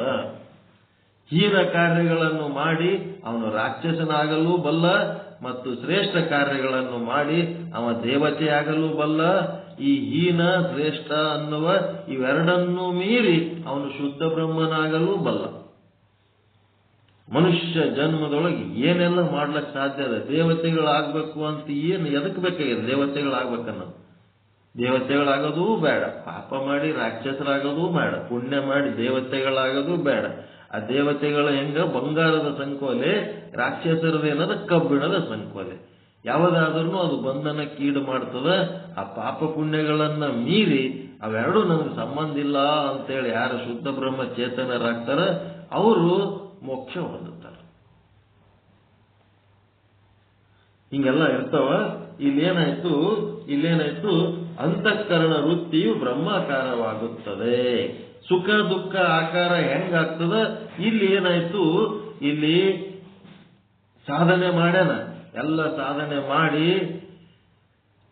ಸಕಾಮ ನಿಷ್ಕಾಮ ಅನ್ನೋದು ತಿಳ್ಕೊಂಡು ಸಕಾಮ ಕರ್ಮೋಪಾಸನೆಗಳನ್ನ ಮಾಡಿ ಲೌಕಿಕ ಭೋಗಗಳನ್ನ ಮಾಡಿಕೊಂಡು ಪಡ್ಕೊಂಡ ನಿಷ್ಕಾಮ ಕರ್ಮೋಪಾಸನೆಗಳನ್ನ ಮಾಡಿ ನಿರ್ಮಲ ಚಿತ್ತ ನಿಶ್ಚಲ ಚಿತ್ತಗಳನ್ನು ಮಾಡಿಕೊಂಡು ಮುಂದೆ ವಿವೇಕಿಯಾದ, ವಿರಾಗಿಯಾದ, ಶಮದಮಾದಿ ಸಂಪತ್ತಿಗಳನ್ನು ಮಾಡಿಕೊಂಡ, ಮುಮುಕ್ಷತ್ವ ಹೊಂದದ, ಸದ್ಗುರುವಿನ ಬಳಿ ಹೋಗಿ ಶ್ರವಣ ಮನನ ನಿಧಿಧ್ಯಾಸನ ಮಾಡ್ದ. ಈಗ ಅವನಿಗೇನಾಗ್ಯದ? ಅಂತಃಕರಣದೊಳಗ ಆ ಆವಾಸನಿಗೆ ದೇಹವೇ ನಾನು ಅನ್ನೋ ಭಾವನೆ ಕಳ್ಕೊಂಡ ಜೀವ.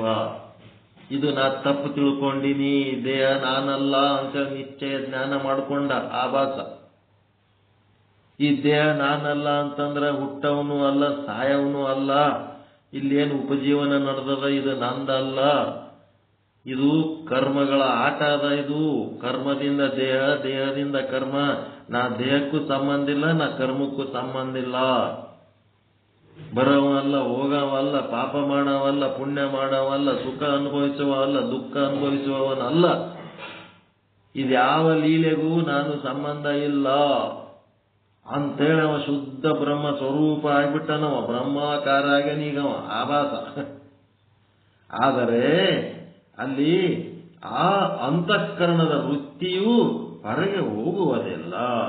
ತಾನು ಏನ್ ಆಗ್ಯಾನ ಕೇಳಿ ಕೇಳಿ ಕೇಳಿ ಕೇಳಿ ತಾನೇನಾಗ್ಯಾನ ತನ್ನ ಅರಿವು ತನಗಾಗಬೇಕಾಗ್ಯದ. ಈಗಷ್ಟೇ ಬ್ರಹ್ಮಾಕಾರ ಆಗಿ ತನ್ನ ಅರಿವು ತನಗಾಗಬೇಕಾಗ್ಯದ.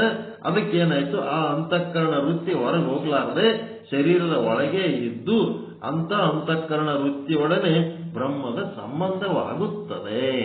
ಆಭಾಸ ಹೋಗಿ ಬ್ರಹ್ಮ ಆಗಿ ತನ್ನ ತಿಳುವಳಿಕೆ ತನಗೆ ಉಂಟಾಗಿ ಅಲ್ಲೇನಾಯ್ತು? ತನ್ನ ವೃತ್ತಿಯಿಂದ ತನ್ನನ್ನು ತಾನೇ ತಿಳ್ಕೊಳಕತ್ತಾವ. Self understanding. ತನ್ನ ವೃತ್ತಿಯಿಂದ ತನ್ನನ್ನು ತಾನೇ ತಿಳ್ಕೊಂಡು ಬ್ರಹ್ಮದ ಸಂಬಂಧವಾಗುತ್ತದೆ. ಆ ವೃತ್ತಿಯೊಡನೆ ಬ್ರಹ್ಮದ ಸಂಬಂಧವಾಗುತ್ತದೆ. ಬ್ರಹ್ಮದ ಜ್ಞಾನವಾದರೂ ಕೂಡ ಬ್ರಹ್ಮಜ್ಞಾನವು ಸುಖ ದುಃಖಗಳ ಜ್ಞಾನದಂತೆ ಪ್ರತ್ಯಕ್ಷ ರೂಪವಿರುತ್ತದೆ. ಬ್ರಹ್ಮಜ್ಞಾನ ಪ್ರತ್ಯಕ್ಷ ರೂಪ ಹೆಂಗಾಗ್ತದಪ್ಪ ಅಂತಂದ್ರೆ ಸದ್ರೂಪ ಬ್ರಹ್ಮ. ಇದು ಪ್ರತ್ಯಕ್ಷವಾಗಿ ನೀವು ಅನುಭವಿಸಬೇಕು. ಇರುವಿಕೆ, ಸದ್ರೂಪ ಅಂದ್ರೆ ಇರುವಿಕೆ. ಎಲ್ಲ ವಸ್ತುಗಳು ಅದವಲ್ಲ, ಅವೆಲ್ಲಾನು ಅದವ ಅಂತಿರಲ್ಲ, ನೀವೇ ಇದ್ದೀರಿ. ಒಂದು ಕಲ್ಲು ಆದ ಅಂತಂದ್ರ ಆ ಕಲ್ಲು ಆದ, ಕಲ್ಲು ನಾಮರೂಪ. ಕಲ್ಲು ಇದೆ ಅಂತಂದ್ರ ಅದು ನೀವೇ ಆ ಕಲ್ಲಿನ ರೂಪದಲ್ಲಿ ಇದ್ದೀರಿ. ನೀವೇ ಬ್ರಹ್ಮ, ನಾನೇ ಆ ಕಲ್ಲಿನ ರೂಪದಲ್ಲಿ ಇದ್ದೇನೆ. ನಾನೇ ಜೀವಂತ ವ್ಯಕ್ತಿಯ ರೂಪದಲ್ಲಿದ್ದೇನೆ, ನಾನೇ ಆ ಸತ್ತ ಹೆಣದ ರೂಪದಲ್ಲಿ ನಾನೇ ಇದ್ದೇನೆ.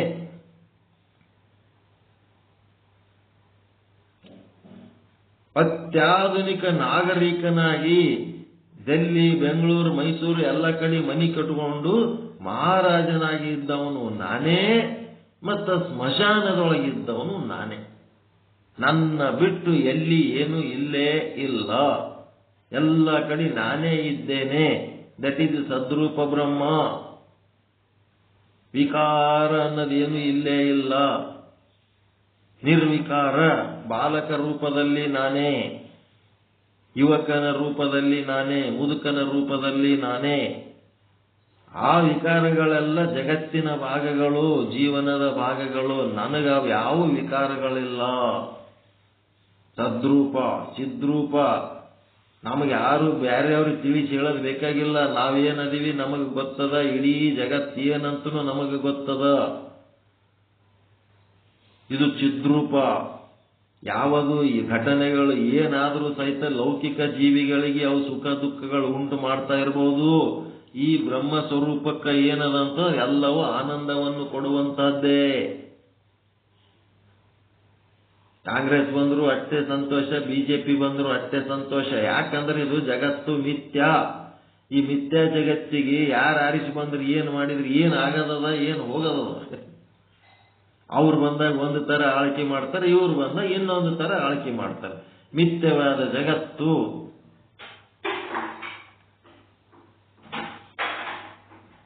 ಸತ್ಯಕ್ಕ ಏನೂ ಫರಕ್ ಬೀಳಂಗಿಲ್ಲ. ಸುಮ್ಮನೆ ಸುಖ ದುಃಖ ಅನುಭವಿಸ್ತಿರ್ತೀವಿ. ಅದು ಬಂದಾಗನು ಅಷ್ಟೇ ಆನಂದ, ಇದು ಬಂದಾಗನು ಅಷ್ಟೇ ಆನಂದ ಇದ್ರೆ ಬ್ರಹ್ಮ. ಅಯ್ಯೋ ಅದು ಬರಬೇಕಿತ್ತು, ಇದು ಬರಬಾರ್ದಿತ್ತು, ಇದು ಬರಬೇಕಿತ್ತು, ಅದು ಬರಬಾರ್ದಿತ್ತು ಅಂದ್ರಿ ಅಂತಂದ್ರೆ ಜೀವ. ಏನ್ ದೊಡ್ಡವರ ಗೊತ್ತವ? ಗವರ್ನರು, ರಾಷ್ಟ್ರಪತಿ, ಪ್ರೈಮ್ ಮಿನಿಸ್ಟರು, ಮುಖ್ಯಮಂತ್ರಿ ಎಲ್ಲರಿಗಿಂತ ನೀವು ದೊಡ್ಡವರಾಗಬೇಕು. ಅವೆಲ್ಲ ಸಣ್ಣ ಹುಡುಗರ ಆಟ. ಅವೇನ್ ದೊಡ್ಡ ವಿಷಯ ಅಲ್ಲೇ ಅಲ್ಲವು.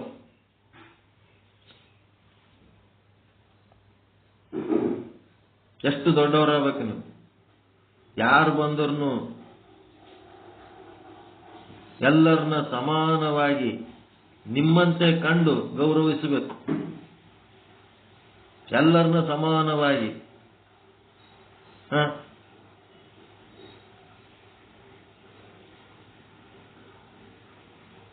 ಜಾತಿ ಹಿಡ್ಕೊಂಡು ವೀರಶೈವ ಶ್ರೀಗಳು, ಲಿಂಗಾಯತ ಶ್ರೀಗಳು, ಪಂಚಮಶಾಲಿ ಶ್ರೀಗಳ ತೇಳ್ಕೆ ಹಿಂಗ ಹೆಸರುಗಳು ಬರ್ಕೊಂಡು ಹೋಲಕತ್ತಾರಲ್ಲ, ಇವೆಲ್ಲ ಸಣ್ಣ ಹುಡುಗರ ಕೆಲಸನ ದೊಡ್ಡ ಹುಡುಗರ ಕೆಲಸ ಹೇಳ್ರಿ?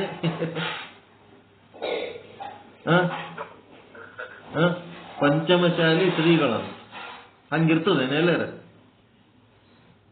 ಲಿಂಗಾಯತ ಶ್ರೀಗಳಂತ ಹಿಂಗ, ಬ್ರಾಹ್ಮಣ ಶ್ರೀಗಳಂತ ಹಿಂಗಿರ್ತದೇನೆಲ್ಲರ? ಶ್ರೀಗಳಂತಂದ್ರೆ ಶುದ್ಧ ಬ್ರಹ್ಮ, ಎಲ್ಲಕ್ಕಿಂತ ಮೀರಿದವ.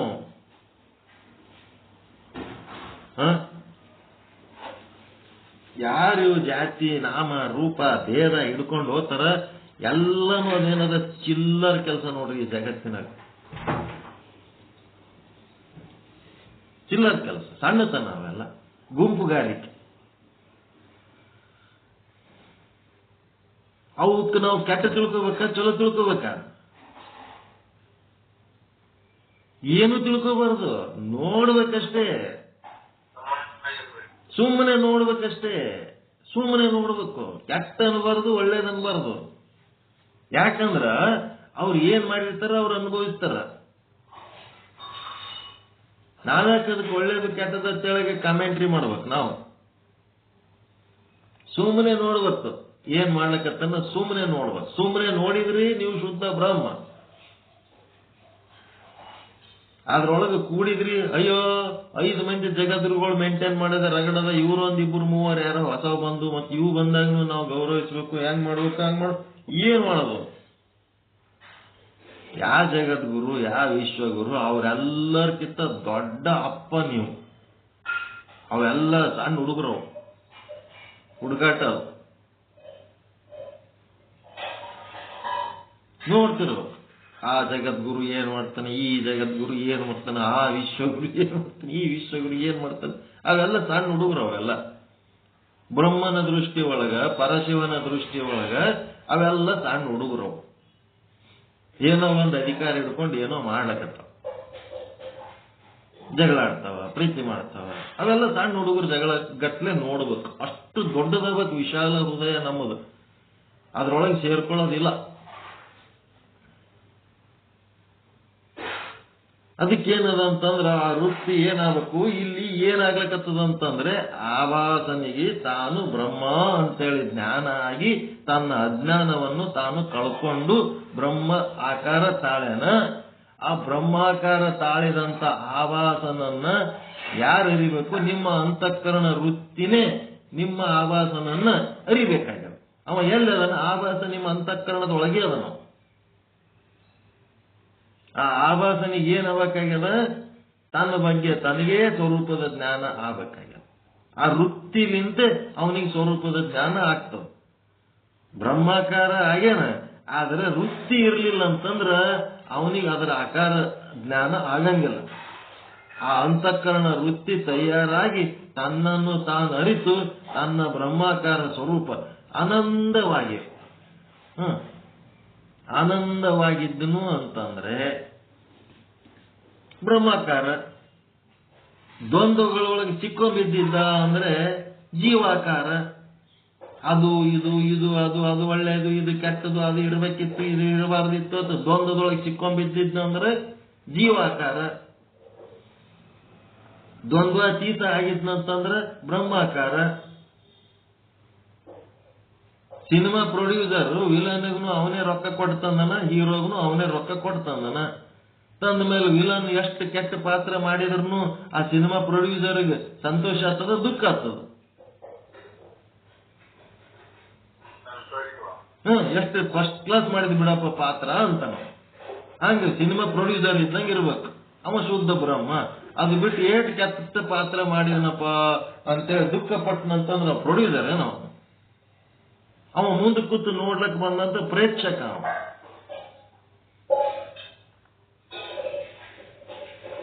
ಹೀರೋ ಪಾತ್ರ ಮಾಡಿದ್ರು ಸಂತೋಷ, ವಿಲನ್ ಪಾತ್ರ ಚೆನ್ನಾಗಿ ಮಾಡಿದ್ರು ಸಂತೋಷ. ಹಾಗೆ ಅವ ಶುದ್ಧ ಬ್ರಹ್ಮನ ಪೋಸ್ಟ್, ದೊಡ್ಡ ಪೋಸ್ಟ್ ಇದು. ಯಾವ ಪಕ್ಷದವ್ರು ಆರಿಸಿ ಬಂದ್ರೆ ಏನಾಗದದ? ದೇಶದ ತುಂಬಾ ವಿಧಾನಸೌಧಗಳು ಕಟ್ಟ್ಯಾರ, ಸಂತೋಷ. ಬೆಂಗಳೂರನ್ನು ವಿಧಾನಸೌಧ ಮಾರಿದ್ರು, ಸಂತೋಷ. ಏನ್ ಮಾಡಕ್ಕಾಗ್ತದ? ಎಲ್ಲರಿಗೂ ಒಂದೊಂದು ವಿಧಾನಸೌಧ ಮಾಡಿಕೊಟ್ಟಿವಿ, ಇದು ಎದಕ್ ಬೇಕು ನಡಿ ಅಂತೇಳಿ ಒಂದಿನ ಅದು ನಿಶ್ಚಲ್ದಾಸನ ಆಶ್ರಮ ಆದಂಗ ಆತು. ಬೆಂಗಳೂರಾಗ ಯಾರು ಕೇಳಾರ್ದಂಗಾಗಿ ಅವ್ರವ್ರ ವಿಧಾನಸೌಧದೊಳಗೆ ಅವರೇ ಮಿನಿಸ್ಟರ್ MLA ಹಾಕಿ ಕೂತ್ರಂತಂದ್ರ ಅವ್ರವ್ರ ಊರನವರು ಅಲ್ಲೇನೋ. ಸ್ಥಾವರ ಒಂದು ದಿನ ಸ್ಥಾವರಗಳು ಎಲ್ಲ ನಾಶ ಆಗ್ತಾವ. ಜಂಗಮ ಅನ್ನೋದೇನದು ಅವಿನಾಶಿ ಆಗಿರ್ತದೆ. ಹೊಸ ಹೊಸ ಹೊಸ ವಿಚಾರಗಳು ಮಾಡ್ಕೋತ ಹೊಸ ಹೊಸ ತತ್ವ ಸಿದ್ಧಾಂತಗಳು, ಹೊಸ ಹೊಸ ಕಾನೂನುಗಳು ಮಾಡಿ ಜೀವನಗಳ ಹೊಸತನವನ್ನು ತಂದು ಮೂಡಿಸೋದು ಜನ್ಮ. ಬಿಲ್ಡಿಂಗ್ಗಳು ಕಟ್ಟೋದು ಸ್ಥಾವರ. ಅದಕ್ಕೇನಾಯ್ತು? ಅಂತ ವೃತ್ತಿಯೊಡನೆ ಬ್ರಹ್ಮದ ಸಂಬಂಧವಾಗುತ್ತದೆ. ಆದ್ದರಿಂದ ಬ್ರಹ್ಮಜ್ಞಾನವಾದರೂ ಕೂಡ ಈಗ ನಿಮಗೆ ಸುಖ ದುಃಖಗಳು ಇಂದ್ರಿಯಗಳ ಅಪೇಕ್ಷೆ ಇಲ್ಲದೆ ನಿಮ್ಮ ಅಂತಃಕರಣದೊಳಗೆ ಸ್ವತಂತ್ರವಾಗಿ ಹೆಂಗ ಆಗ್ತವ, ಹಾಂಗ ಈ ಒಂದು ಬ್ರಹ್ಮಜ್ಞಾನ ಕೂಡ ಪ್ರತ್ಯಕ್ಷವಾಗಿ ಅದು ತಂದು ತಾನೇ ಸ್ವತಂತ್ರವಾಗಿ ಆಗ್ತದ. ಯಾವ ಇಂದ್ರಿಯಗಳು ಬೇಕಾಗಿಲ್ಲ, ಮತ್ತೆ ವಿಷಯ ವಸ್ತುಗಳು ಅದಕ್ಕೆ ಬೇಕಾಗಿಲ್ಲ. ಅದಕ್ಕೆ ಸಾಕ್ಷಿ ಭಾಷ್ಯತ್ವ, ಬ್ರಹ್ಮಜ್ಞಾನದ ಸಾಕ್ಷಿ ಭಾಷ್ಯತ್ವ. ಬ್ರಹ್ಮವು ಅಂತಃಕರಣದ ಒಳಗೇ ಇದೆ, ವೃತ್ತಿಯೂ ಅಂತಃಕರಣದ ಒಳಗೇ ಇದೆ. ಆ ವೃತ್ತಿಯು ಬ್ರಹ್ಮದ ಆಕಾರವಾಗಿದೆ. ಬ್ರಹ್ಮದ ಆಕಾರವಾಗಿ ಏನಾಗ್ಯದ? ಬ್ರಹ್ಮದ ಆವರಣ ಭಂಗ ಆಗ್ಯದ. ಆವರಣ ದೋಷ ಕಳ್ಕೊಂಡ್ಬಿಟ್ಟದ.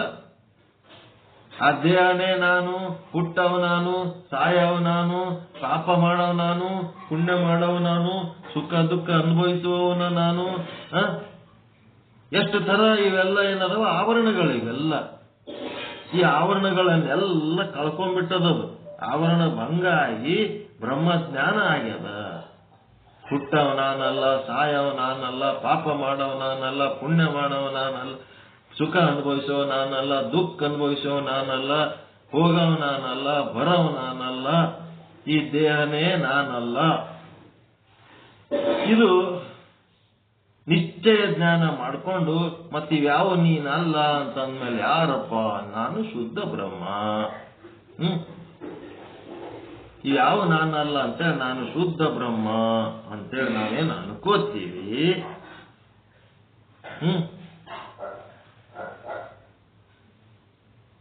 ಏನಾಯ್ತದು? ಬ್ರಹ್ಮದ ಆವರಣ ಭಂಗಾಗ್ಯದ. ಈಗ ಕೇಳಿ ಕೇಳಿ ಕೇಳಿ ಕೇಳಿ ಬ್ರಹ್ಮದ ಆವರಣ ಭಂಗಾಗಿ ಏನಾಗ್ಯದ? ಈಗ ಬ್ರಹ್ಮ ಸ್ವರೂಪ ಆಗಿ ಕುಂತದ. ಅದು ಶರೀರದ ಒಳಗೇ ಆಗಿದೆ. ಅಂತ ವೃತ್ತಿಯೊಡನೆ ಬ್ರಹ್ಮದ ಸಂಬಂಧವಾಗುತ್ತದೆ. ಇಂದ್ರಿಯಗಳ ಅಪೇಕ್ಷೆ ಇಲ್ಲದೆಯೇ ಸುಖ ದುಃಖ ಉಂಟಾಗುತ್ತದೆ. ಪ್ರತ್ಯಕ್ಷ ರೂಪವಾಗಿರುತ್ತದೆ. ಪ್ರತ್ಯಕ್ಷ ರೂಪ ಬ್ರಹ್ಮದ ಜ್ಞಾನ ಪ್ರತ್ಯಕ್ಷ ರೂಪ. ಸದ್ರೂಪ, ಚಿದ್ರೂಪ, ಆನಂದ ರೂಪ, ನಿತ್ಯ ರೂಪ, ಪರಿಪೂರ್ಣ ರೂಪ. ಇದು ಪ್ರತ್ಯಕ್ಷ ಮಾಡ್ಕೊಳಕ್ ಆಗ್ತದ? ಇಲ್ಲ. ತಿಳಿಲಾರ್ದಂಗ ಆಗ್ಯದ, ತಿಳಿತು ಅಷ್ಟೇ. ಪ್ರತ್ಯಕ್ಷ ಅಂದ್ರೆ ಕಾಣಲಾರ್ದಂಗ ಆಗ್ಯದ, ಕಣ್ಣಿಗೆ ಕಾಣಿಸ್ತು ಅಂತಲ್ಲ. ಅದು ಪ್ರತ್ಯಕ್ಷ ಅಂದ್ರೆ ಕಣ್ಣೆದ್ರೆ ಕಾಣಲಾರ್ದ ವಸ್ತು ಮರೆಯಾಗಿತ್ತು, ಮತ್ತೆ ಕಣ್ಣೆದ್ರೆ ಬಂದು ಕಾಣಿಸ್ತು ಅಂತಲ್ಲ. ಇಲ್ಲಿ ಏನದ? ತಿಳಿಲಾರ್ದಂಗ ಆಗಿತ್ತು, ತಿಳಿತು. ದೇಹ ನಾನು ಅಲ್ಲ ಅನ್ನುವ ಸತ್ಯ ತಿಳಿಲಾರ್ದಂಗಾಗಿತ್ತು, ಈಗ ತಿಳಿತು. ತಿಳಿಲಾರ್ದಂಗ ಆಗಿದ್ದಕ್ಕೆ ಏನಂತಾರ? ಆವರಣ ಅಂತಾರ. ತಿಳಿದ್ರೆ ಆವರಣ ಭಂಗಾಯ್ತು ಅಂತಾರ.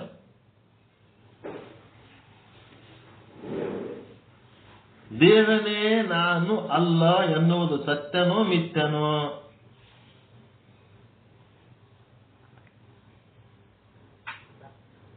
ದೇಹ ನಾನಲ್ಲ ಅನ್ನೋದು ಸತ್ಯನೋ ಮಿಥ್ಯನೋ? ಸತ್ಯ. ಈ ಸತ್ಯ ನನಗೆ ತಿಳಿಲಾರ್ದಂಗ ಆಗಿತ್ತು, ಆವರಣ ಆಗಿತ್ತು. ಈ ಬ್ರಹ್ಮಜ್ಞಾನ ಕೇಳಿದ ಮೇಲೆ ಈ ದೇಹ ನಾನು ಅಲ್ಲ ಅಂತೇಳಿ ನನಗೆ ತಿಳಿತು. ತಿಳಿತಂದ್ರೆ ಏನಾಯ್ತು? ಆವರಣ ಭಂಗ ಆಯ್ತು. ಆವರಣ ಭಂಗ ಆಗಿದ್ದಕ್ಕೆ ಈ ದೇಹ ನಾನಲ್ಲ ಅಂತೇಳಿ ತಿಳಿತು. ಮತ್ತೆ ಬ್ರಹ್ಮನೇ ನಾನು ಅನ್ನೋದು ಸತ್ಯನ ಮಿಥ್ಯನ? ಶುದ್ಧ ಬ್ರಹ್ಮನೇ ನಾನು ಅನ್ನೋದು ಸತ್ಯನ ಮಿಥ್ಯನ? ಸತ್ಯ ಅದ. ಆದರೆ ಆ ಬ್ರಹ್ಮನೇ ನಾನು ಎನ್ನುವ ಸತ್ಯ ತಿಳಿಲಾರ್ದಂಗ ಆಗಿತ್ತು. ತಿಳಿಲಾರ್ದಂಗ ಆಗಿತ್ತು ಅಂದ್ರೆ ಏನದರ ಅರ್ಥ? ಆವರಣ ಆಗಿತ್ತು. ಗುರು ಬಂದು ಏನ್ ಹೇಳ್ದ? ನೀನು ಬ್ರಹ್ಮ ಇದ್ದೀಯಾ, ತತ್ವಮಸ್ಯಾದಿ ಮಹಾವಾಕ್ಯಗಳನ್ನ ಅದರ ಅರ್ಥವನ್ನ ಹೇಳಿ ನೀನೇ ಬ್ರಹ್ಮ ಅದೀಯಾ. ನೀನು ವಾಚ್ಯಾರ್ಥದ ವಸ್ತುಗಳೊಡನೆ ಸೇರಿ ನಿನ್ನ ಸ್ವರೂಪವನ್ನು ಮರೆತು ಬಿಟ್ಟಿದಿ. ಆ ವಾಚ್ಯಗಳನ್ನೆಲ್ಲ ಸಪ್ತಧಾತುಗಳು ಮತ್ತಿನ್ನು ವಿದ್ಯೆ ಹುದ್ದೆ ಏನವ ಎಲ್ಲ ಕಳ್ಕೊಂಡ್ಬಿಟ್ಟಿ ಅಂತಂದ್ರ ನೀನು ಬ್ರಹ್ಮನೇ ಇದ್ದೀಯಾ ಅಂತೇಳಿ ತಿಳಿಸಿಕೊಡ್ತಾರೆ. ಅದು ಲಕ್ಷ್ಯಾರ್ಥದೊಳಗ ನೀ ಬ್ರಹ್ಮ ಇದ್ದೀಯಾ ಅಂತೇಳಿ ನಿಮಗೆ ತಿಳಿತು ಅಂತಂದ್ರೆ ಅದು ಆವರಣ ಭಂಗ ಆಯ್ತು. ಬ್ರಹ್ಮನೇ ನೀವಿದ್ದ ಸತ್ಯ ನಿಮಗೆ ತಿಳಿದಿದ್ದಿಲ್ಲ ಅಂತಂದ್ರೆ ನಿಮಗೆ ಆವರಣ ಇತ್ತು. ಈಗೇನಾಗ್ಯದ? ಆ ಸಪ್ತಧಾತುಗಳು ನಾನಲ್ಲ, ವಿದ್ಯೆ ಹುದ್ದೆ ನಾನಲ್ಲ, ಜಾತಿ ಧರ್ಮ ನಾನಲ್ಲ, ಇವ್ಯಾವು ನಾನಲ್ಲ ಅಂತೇಳಿ ನಾನಲ್ಲ ಆಯ್ತು. ಮತ್ ನೀ ಏನದೀಯ? ನಾ ಶುದ್ಧ ಬ್ರಹ್ಮ ಅದೀನಿ ಅಂತ ನನಗೆ ತಿಳಿತು. ನಾನು ಅಲ್ಲ ಅನ್ನೋದು ಕಳ್ಕೊಂಡದ್ದು, ಆವರಣ ಇದ್ದದ್ದು ಭಂಗ ಆಯ್ತು. ನಾ ಏನೇನು ತಿಳ್ಕೊಂಡಿ ಅಂತಂದ್ರ ಅದು ನನಗೆ ಬ್ರಹ್ಮಜ್ಞಾನ ಆಯ್ತು, ನಿಶ್ಚಯ ಜ್ಞಾನ ಆಯ್ತು. ಆ ನಿಶ್ಚಯ ಜ್ಞಾನ ಆಗಿದ್ದು ಹೆಂಗಾಗಬೇಕು? ಸ್ಮೃತಿ ರೂಪದಾಗ ಮಾಡ್ಕೊಂಡಿರ್ಬೇಕು, ಏನು ಪ್ರತ್ಯಕ್ಷ ರೂಪದಲ್ಲಿ ಮಾಡ್ಕೋಬೇಕು?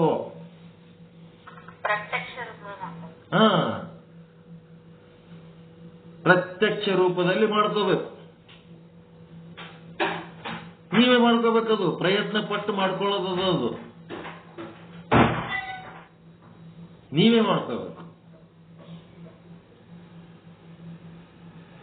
25 ವರ್ಷ ಹಿಂದೆ ಸತ್ತ ಮುದುಕಿನ ನೆನಪು ಮಾಡ್ಕೊಂಡು ಅವ ಅಳತಾನ, ಪ್ರತ್ಯಕ್ಷವಾಗಿ ಅಳ್ಳಕತ್ತಾನ ಮುದುಕ. ಸತ್ತು ಹೋದವ್ರನ್ನ ನೆನೆಸಿ ಅಳ್ಳಕ್ ಬರ್ತದಂತ ಅಂದ್ಮೇಲೆ ನಿಮ್ಮೊಳಗೆ ಚೇತನ ರೂಪ ಆಗಿದ್ದು 24 ತಾಸು ನಿಮಗೆ ಸಪೋರ್ಟ್ ಮಾಡಿ ನಿಮ್ಮನ್ನ ಜೀವಂತ ಇಟ್ಟು ನಿಮ್ಮ ಎಲ್ಲಾ ಲೀಲೆಗಳಿಗೆ ಸತ್ತಾಸ್ಫೂರ್ತಿಯನ್ನು ಕೊಡ್ತಿರತಕ್ಕಂತ ಶುದ್ಧ ಬ್ರಹ್ಮ ಚೇತನವನ್ನ ನೀವು ಪ್ರತ್ಯಕ್ಷ ಮಾಡ್ಕೋಬೇಕು. ಸದ್ರೂಪ, ಚಿದ್ರೂಪ, ಆನಂದ ರೂಪ, ನಿತ್ಯ ರೂಪ, ಪರಿಪೂರ್ಣ ರೂಪ, ಅಖಂಡ ರೂಪ, ಅವೆಲ್ಲ ಅರ್ಥಗಳನ್ನ ಪ್ರತ್ಯಕ್ಷ ಮಾಡ್ಕೋಬೇಕು. ನೀವು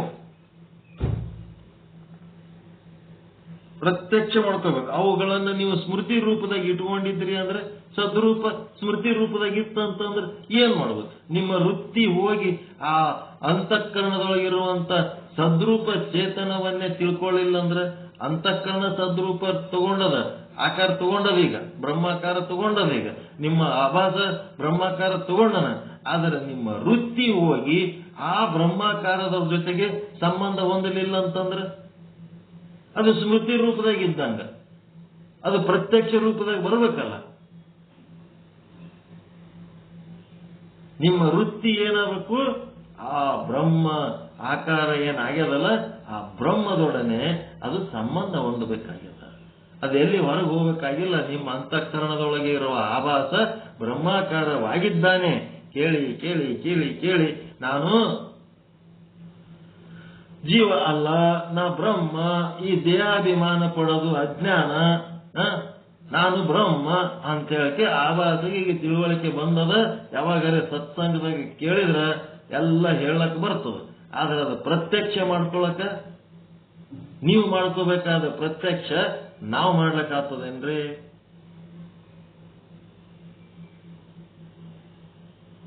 ನಿಮ್ಮ ಜೇಬಿನ ರೊಕ್ಕ ಖರ್ಚು ಮಾಡಿ ನೀವೇನಾರ ತಗೊಂಡು ತಿನ್ನೋದ್ರ ಬದಲಿ ನಿಮ್ ಜೇಬಿನ ರೊಕ್ಕ ತೆಗೆದು ನಾವು ನಿಮಗ್ ಕೊಟ್ಟು ನಿಮಗ್ ತಿನ್ನಿಸ್ಲಕ್ ಆಗ್ತದ? ನೀವೇ ತಿನ್ಬೇಕು. ನೀವು ಮಾಡಬೇಕಾದ ಕೆಲಸ ಇಲ್ಲಿ ಬಹಳ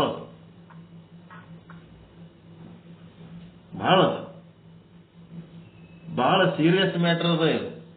ಎಲ್ಲ ಗೊತ್ತಿದ್ದು ಏನು ಮಾಡ್ಲಾರ್ದಂಗಿರ್ತೀವಲ್ಲ, ಇದು ದೊಡ್ಡ ಸೀರಿಯಸ್ ಮ್ಯಾಟರ್. ಗೊತ್ತಿರ್ಲಾರ್ದವ್ರು ಪಾಮರರು ಹೆಂಗ್ಯಾಕಿರ್ಲಕ್ಕ, ಗೊತ್ತಿದ್ದು ಅದಕ್ಕೆ ಸಂಬಂಧ ಇರ್ಲಾರ್ದಂಗಿರ್ತೀವಲ್ಲ.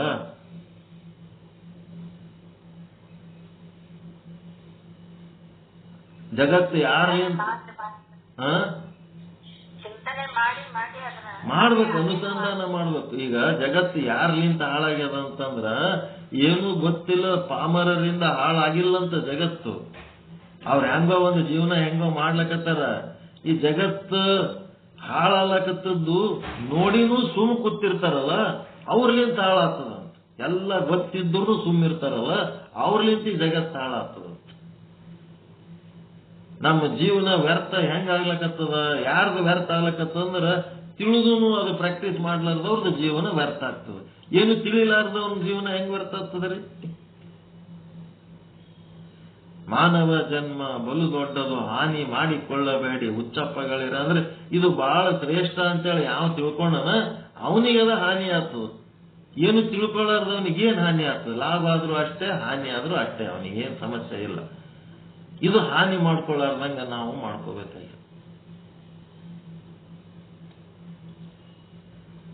ಅನುಸಂಧಾನ ಬ್ರಹ್ಮ ಸ್ವರೂಪ ಅಂತಃಕರಣ ಏನಾಗ್ಯದ, ಅಲ್ಲಿ ಆಭಾಸ ಅದನ. ಆ ಆಭಾಸನಿಗೆ ಜೀವ ಭಾವ ಏನು ಇತ್ತು, ಹುಟ್ಟು ಸಾವು, ದೇಹಾಭಿಮಾನ, ಪಾಪ ಪುಣ್ಯಗಳ ಕರ್ತೃತ್ವ, ಸುಖ ದುಃಖಗಳ ಭೋಕ್ತೃತ್ವ, ಅವೇನ್ ಜನನ ಮರಣ ಚಕ್ರ ಭವಚಕ್ರ ಏನೇನದವ ಅವೆಲ್ಲ ಓಸು ಏನಾಗ್ಯವ, ಅವು ತನಗೆ ಅಂತ ತಿಳ್ಕೊಂಡಂತ ತಪ್ಪು ಗ್ರಹಿಕೆಗಳನ್ನ ಕಳ್ಕೊಂಡು ಅವ್ಯಾವು ನನಗೆ ಸಂಬಂಧ ಇಲ್ಲ, ನಾ ಶುದ್ಧ ಬ್ರಹ್ಮ ಅದೀನಿ ಅಂತೇಳಿ ಅವನಿಗೆ ತಿಳುವಳಿಕೆ ಆಗ್ಯದ. ಇಷ್ಟ ಆದ್ಮೇಲೆ ಅವನಿಗೆ ತಿಳುವಳಿಕೆ ಆಗಿದ್ರೆ ಏನ್ ಸಮಸ್ಯೆ ಇಲ್ಲ. ಈಗೇನಾಗಬೇಕಾಗ್ಯದ, ನಮ್ಮ ಅಂತಃಕರಣ ವೃತ್ತಿ ಆ ಆಭಾಸನನ್ನು ಅರಿತು ಆ ಆಭಾಸನಲ್ಲಿರುವ ಬ್ರಹ್ಮದ ಚೇತನದೊಡನೆ ಅಂತಃಕರಣ ವೃತ್ತಿಯ ಚೇತನ ಎರಡು ಒಂದಾಗಬೇಕು. ಅಂತಃಕರಣ ವೃತ್ತಿ ಒಳಗೊಂದು ಉಪಯುಕ್ತ ಚೇತನ ಅದ, ಆಭಾಸನೊಳಗೂ ಒಂದು ಬ್ರಹ್ಮಚೇತನ ಉಪಹಿತ ಚೇತನ ಆದ. ಆಭಾಸನೊಳಗೆ ಬ್ರಹ್ಮಚೇತನ ಆದ ಇಲ್ರಿ ನಿಮ್ ಜೀವದೊಳಗ ಅಂತಃಕರಣ ಅವೆಲ್ಲ. ಆ ಉಪಹಿತ ಚೇತನ ನಿಮ್ಮ ಅಂತಃಕರಣ ವೃತ್ತಿ ಒಳಗಿರುವಂತ ಅಂತಃಕರಣ ಉಪಹಿತ ಚೇತನ ಅವೆರಡು ಒಂದಾಗಬೇಕಾಗಿದೆ. ಅವೆರಡು ಒಂದಾದಾಗ ನಿಮ್ಗೇನಾಗ್ಬಿಡ್ತದ, ಆ ಬ್ರಹ್ಮಜ್ಞಾನದ ಪ್ರತ್ಯಕ್ಷ ಜ್ಞಾನ ಆಗ್ತದೆ. ಆಭಾಸನಿಗೆ ತಿಳುವಳಿಕೆ ಆಗಿ ಎಲ್ಲ ತಿಳ್ಕೊಂಡು ಕುಂತಾನ. ಏನ್ ಮಾಡ್ಬೇಕು, ಗೂಡಂದಾಗ ಹಾಕೊಂಡು ಕೂತಾನ. ಅಡಿಗೆ ಮನ್ಯಾಗ ಸ್ಟೋರ್ ರೂಮ್ನಾಗ ಎಲ್ಲ ತಂದಿಟ್ಟಾರ, ತಗೊಂಡು ಅಡಿಗೆ ಮಾಡ್ಬೇಕಲ್ಲ. ಏನಿಲ್ಲ, ಸ್ಟೋರ್ ರೂಮ್ನಾಗ ಬಜಾರ್ದಾಗ ಕಿರಾಣಿ ಮಾಲ್ ಏನೇನದ ಎಲ್ಲಾನು ತಂದು ಸ್ಟೋರ್ ರೂಮ್ನಾಗ ಸಂಗ್ರಹ ಮಾಡಿ ಇಟ್ಟಾರ. ಮಾಡಿಟ್ಟು ಏನ್ ಮಾಡ್ಯಾರ, ಅದ್ ತಗೊಂಡು ಅಡಿಗೆ ಮಾಡೋದ್ ಬಿಟ್ಟು ಮತ್ತೇನ್ ಮಾಡ್ಲಕತ್ತಾರ, ಹೊರಗೆಲ್ಲೋ ಹೋಗಿ ಹೋಟೆಲ್ನ ತಿಲ್ಲಕತ್ತಾರ. ದೊಡ್ಡದ ಅಡಿಗೆ ಮನೆ ಕಟ್ಟ್ಯಾರ, ಅದಕ್ಕೊಂದು ಸ್ಟೋರ್ ರೂಮ್ ಅಂತ ಕಟ್ಟ್ಯಾರ, ಭಾಂಡೆ ತಂದಾರ, ಗ್ಯಾಸ್ ತಂದಾರ, ಕುಕ್ಕರ್ ತಂದಾರ, ಮತ್ತಿನ್ನೇನ್ ತಂದಾರ, ಎಲ್ಲ ಒಲಿ ತಂದಾರ, ಎಲ್ಲ ತಂದಾರ, ಎಲ್ಲ ಮಾಡ್ಯಾರ. ಎಲ್ಲ ತಂದಿಟ್ಟದ ಅಲ್ಲಿ ಏನು ಇಲ್ಲ ಅಂತಿಲ್ಲ, ಎಲ್ಲನೂ ಅದ ಈಗ ಅವ್ರ ಬಲ್ಲಿ. ಅಡಿಗೆ ಮಾಡೋದು ಬಿಟ್ಟು ಹೊರಗೆ ಹೋಗಿ ರೋಡ್ ಮೇಲೆ ಫುಟ್ಪಾತ್ ಮೇಲೆ ತಿಲ್ಲಕತ್ತಾರ. ಇಷ್ಟೇ ಈಗ ಆಲಕತ್ತದ್ದು. ನಿಮ್ ಮನ್ಯಾಗ ನೀವು ಅಡಿಗೆ ಮಾಡ್ಕೊಂಡು ಉಂಡ್ರೆ ಸಾಕ್ಷಿ ಭಾಷೆ. ಎಲ್ಲನೂ ಮನೆಯಾಗ ಸಂಗ್ರಹ ಮಾಡಿ ಇಟ್ಕೊಂಡು ಹೊರಗಿಂದ ತಿಂತೀರಲ್ಲ ಫುಟ್ಪಾತ್ ಮೇಲೆ, ಅದು ಏನದ ಪ್ರಮಾಚ ಭಾಷೆ. ಮತ್ತೆಲ್ಲಾರ ಹೋಗಿ ಯಾರಿಗಾರ ಕೇಳಲ್ಲ, ಬ್ರಹ್ಮ ಅಂದ್ರೆ ಹೆಂಗಿರ್ತಾನ, ಸಚ್ಚಿದಾನ ಅಂದ್ರೆ ಏನಿರ್ತದ, ಹ್ಯಾಂಗ ಏನು, ಅವ್ರು ಬಾಳ ಚಲೋ ಹೇಳ್ತಾರ, ಇವ್ರು ಬಾಳ ಚಲೋ ಹೇಳ್ತಾರ, ಆ ಗುರುಗಳು ಶ್ರೇಷ್ಠ, ಈ ಗುರುಗಳು ಶ್ರೇಷ್ಠ, ಆ ಶಾಸ್ತ್ರ ಶ್ರೇಷ್ಠ, ಎಲ್ಲದಕ್ಕಿಂತ ನೀವು ಶ್ರೇಷ್ಠ ಅದೀರಿ. ನಿಮ್ಮ ಶ್ರೇಷ್ಠತೆ ಮುಂದೆ ಯಾವ ಗುರುನೂ ಶ್ರೇಷ್ಠ ಇಲ್ಲ, ಯಾವ ಶಾಸ್ತ್ರನೂ ಶ್ರೇಷ್ಠ ಇಲ್ಲ. ನಿಮ್ಮ ಶ್ರೇಷ್ಠತೆಯನ್ನು ನೀವು ಅರಿತು ನಿಮ್ಮ ಆನಂದವನ್ನ ನೀವು ಹೊಂದಿ ನಿಮ್ಮ ಆನಂದದಲ್ಲಿ ನೀವು ಮುಳುಗಿ ಬಿಟ್ರಿ ಅಂತಂದ್ರೆ ಯಾವ ಗುರು ತಗೊಂಡು ಏನ್ ಮಾಡ್ತೀರಿ? ಯಾವ ಶಾಸ್ತ್ರ ತಗೊಂಡು ಏನ್ ಮಾಡ್ತೀರಿ?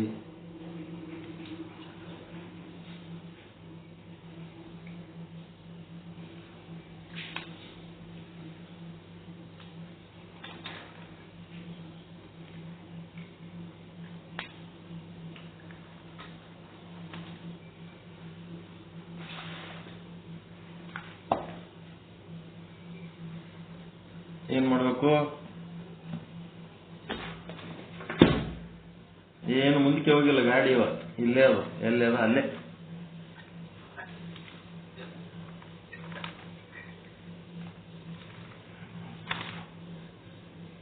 ನಿಮ್ಮ ಒಳಗಿನ ಜ್ಞಾನವನ್ನ ನಿಮ್ಮ ಅಂತಃಕರಣ ವೃತ್ತಿ ತಗೊಂಡು ಬಳಕೆ ಮಾಡಿಕೊಂಡು ಅದರ ಲಾಭ ಪಡ್ಕೋಬೇಕಾಗ್ಯದ. ಈಗ ಆನಂದ ಹೊಂದಬೇಕಾಗ್ಯದ. ಜ್ಞಾನ ಇಲ್ಲೇನು ಆದ, ಆಭಾಸಗ ಜ್ಞಾನ ಆಗಿಲ್ಲೇನು ಆಗ್ಯದ, ಆಭಾಸಗ ಜ್ಞಾನ ಆಗ್ಯದ. ನಿಮ್ಮ ವೃತ್ತಿ ಏನದಲ್ಲ ಅದನ್ನ ಹೋಗಿ ನೋಡಿ ಅದನ್ನ ಪಡ್ಕೋಬೇಕೀಗ. ಅದರ ಆಕಾರ ತಾಳ್ಬೇಕೀಗ, ಅದರ ಆವರಣ ಭಂಗ ಮಾಡಬೇಕು. ನಿಮ್ಮ ಒಳಗೆ ಇದ್ದ ಜ್ಞಾನ ನಿಮಗೆ ಉಪಯೋಗ ಆಗ್ಲಾರ್ದಂಗ ಯಾವುದು ಅಡ್ಡಿ ಆಗ್ಯದ ಅದನ್ನ ನೋಡ್ಕೊಂಡು ಅದನ್ನ ನೀವು ಭಂಗ ಮಾಡಿ ಆ ಅಂತಃಕರಣದೊಳಗಿರುವ ಆಭಾಸನೊಳಗಿರುವ ಆಭಾಸ ಉಪಹಿತ ಚೇತನದ ಜೊತೆಗೆ ನಿಮ್ಮ ಅಂತಃಕರಣ ವೃತ್ತಿಯ ಉಪಹಿತ ಚೇತನ ಎರಡು ಸಂಗಮ ಆದಾಗ ಆ ವೃತ್ತಿ ಒಳಗಿರುವ ಉಪಹಿತ ಚೇತನ ಏನಾಗ್ತದ, ಆ ಅಂತಃಕರಣದೊಳಗಿರುವಂತ ಉಪಹಿತ ಚೇತನದೊಡನೆ ಸಂಗಮ ಆಯ್ತು ಅಂತಂದ್ರೆ ಚೇತನ ಅಖಂಡ ಚೇತನದ ಅನುಭವ ಆಗ್ತದೆ. ನಿಮಗೆ ಅಖಂಡ ಚೇತನದ ಅನುಭವ ಆಯ್ತು ಅಂದ್ರೆ ಅಹಂ ಬ್ರಹ್ಮಾಸ್ಮಿ ಪರಿಪೂರ್ಣ ಜ್ಞಾನ ಆಗ್ತದೆ, ಅದರದು ಭಾನ ಆಗ್ತದೆ. ಆವಾಗ ನಿಮಗೆ ದಿವ್ಯ ದೃಷ್ಟಿ, ದಿವ್ಯ ಚಕ್ಷು ಉಂಟಾಗ್ತದೆ. ಆ ದಿವ್ಯ ಚಕ್ಷುವಿನಿಂದ ನೀವು ಏನು ನೋಡ್ತೀರಿ ಅದೆಲ್ಲ ಬ್ರಹ್ಮ ಸ್ವರೂಪವಾಗಿ ಕಾಣ್ತದೆ. ಅದರ ನಾಮರೂಪಗಳೆಲ್ಲ ನಿಮಗೆ ಗೌಣ ಆಗ್ತವೆ. ನಾಮ ರೂಪ, ಊರು, ದೇಶ, ಭಾಷೆ ಎಲ್ಲ ಗೌಣ.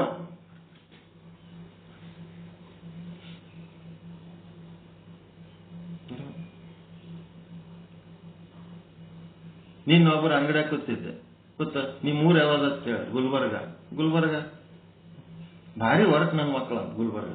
ಆಯ್ತು ಬಿಡಪ್ಪ, ಚಲೋ ಆಯ್ತು. ನಿಮ್ಮೂರ ನಾವು ರಾಯಚೂರಾಗ ಇದ್ದೀವ್ರಿ, ನಮ್ಮ ಅಪ್ಪನ ಊರು ಗುಲ್ಬರ್ಗ. ಭಾರಿ ಹೊರಟು ಬಿಡಪ್ಪ.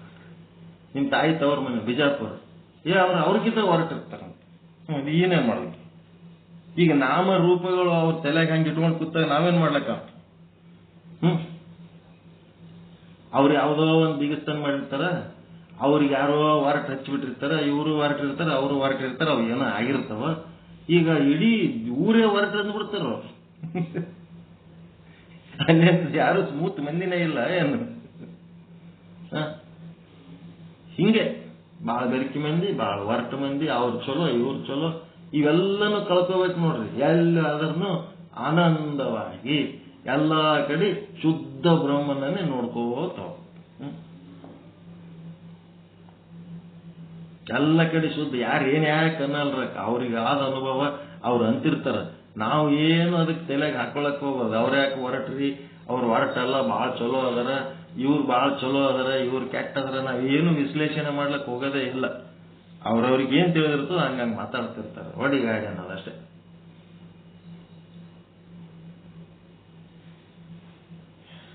ಯಾರು ಹೊರಟೋ, ಯಾರು ಸ್ಮೂತೋ, ಯಾರು ಏನೇನು ಹೆಂಗೆ ಕಾಣ್ತಿರ್ತಾರೋ, ಏನೇನೋ ಮಾತಾಡ್ತಿರ್ತಾರೋ ಮಾಡಿ ಮಾತಾಡ್ತಾರೆ.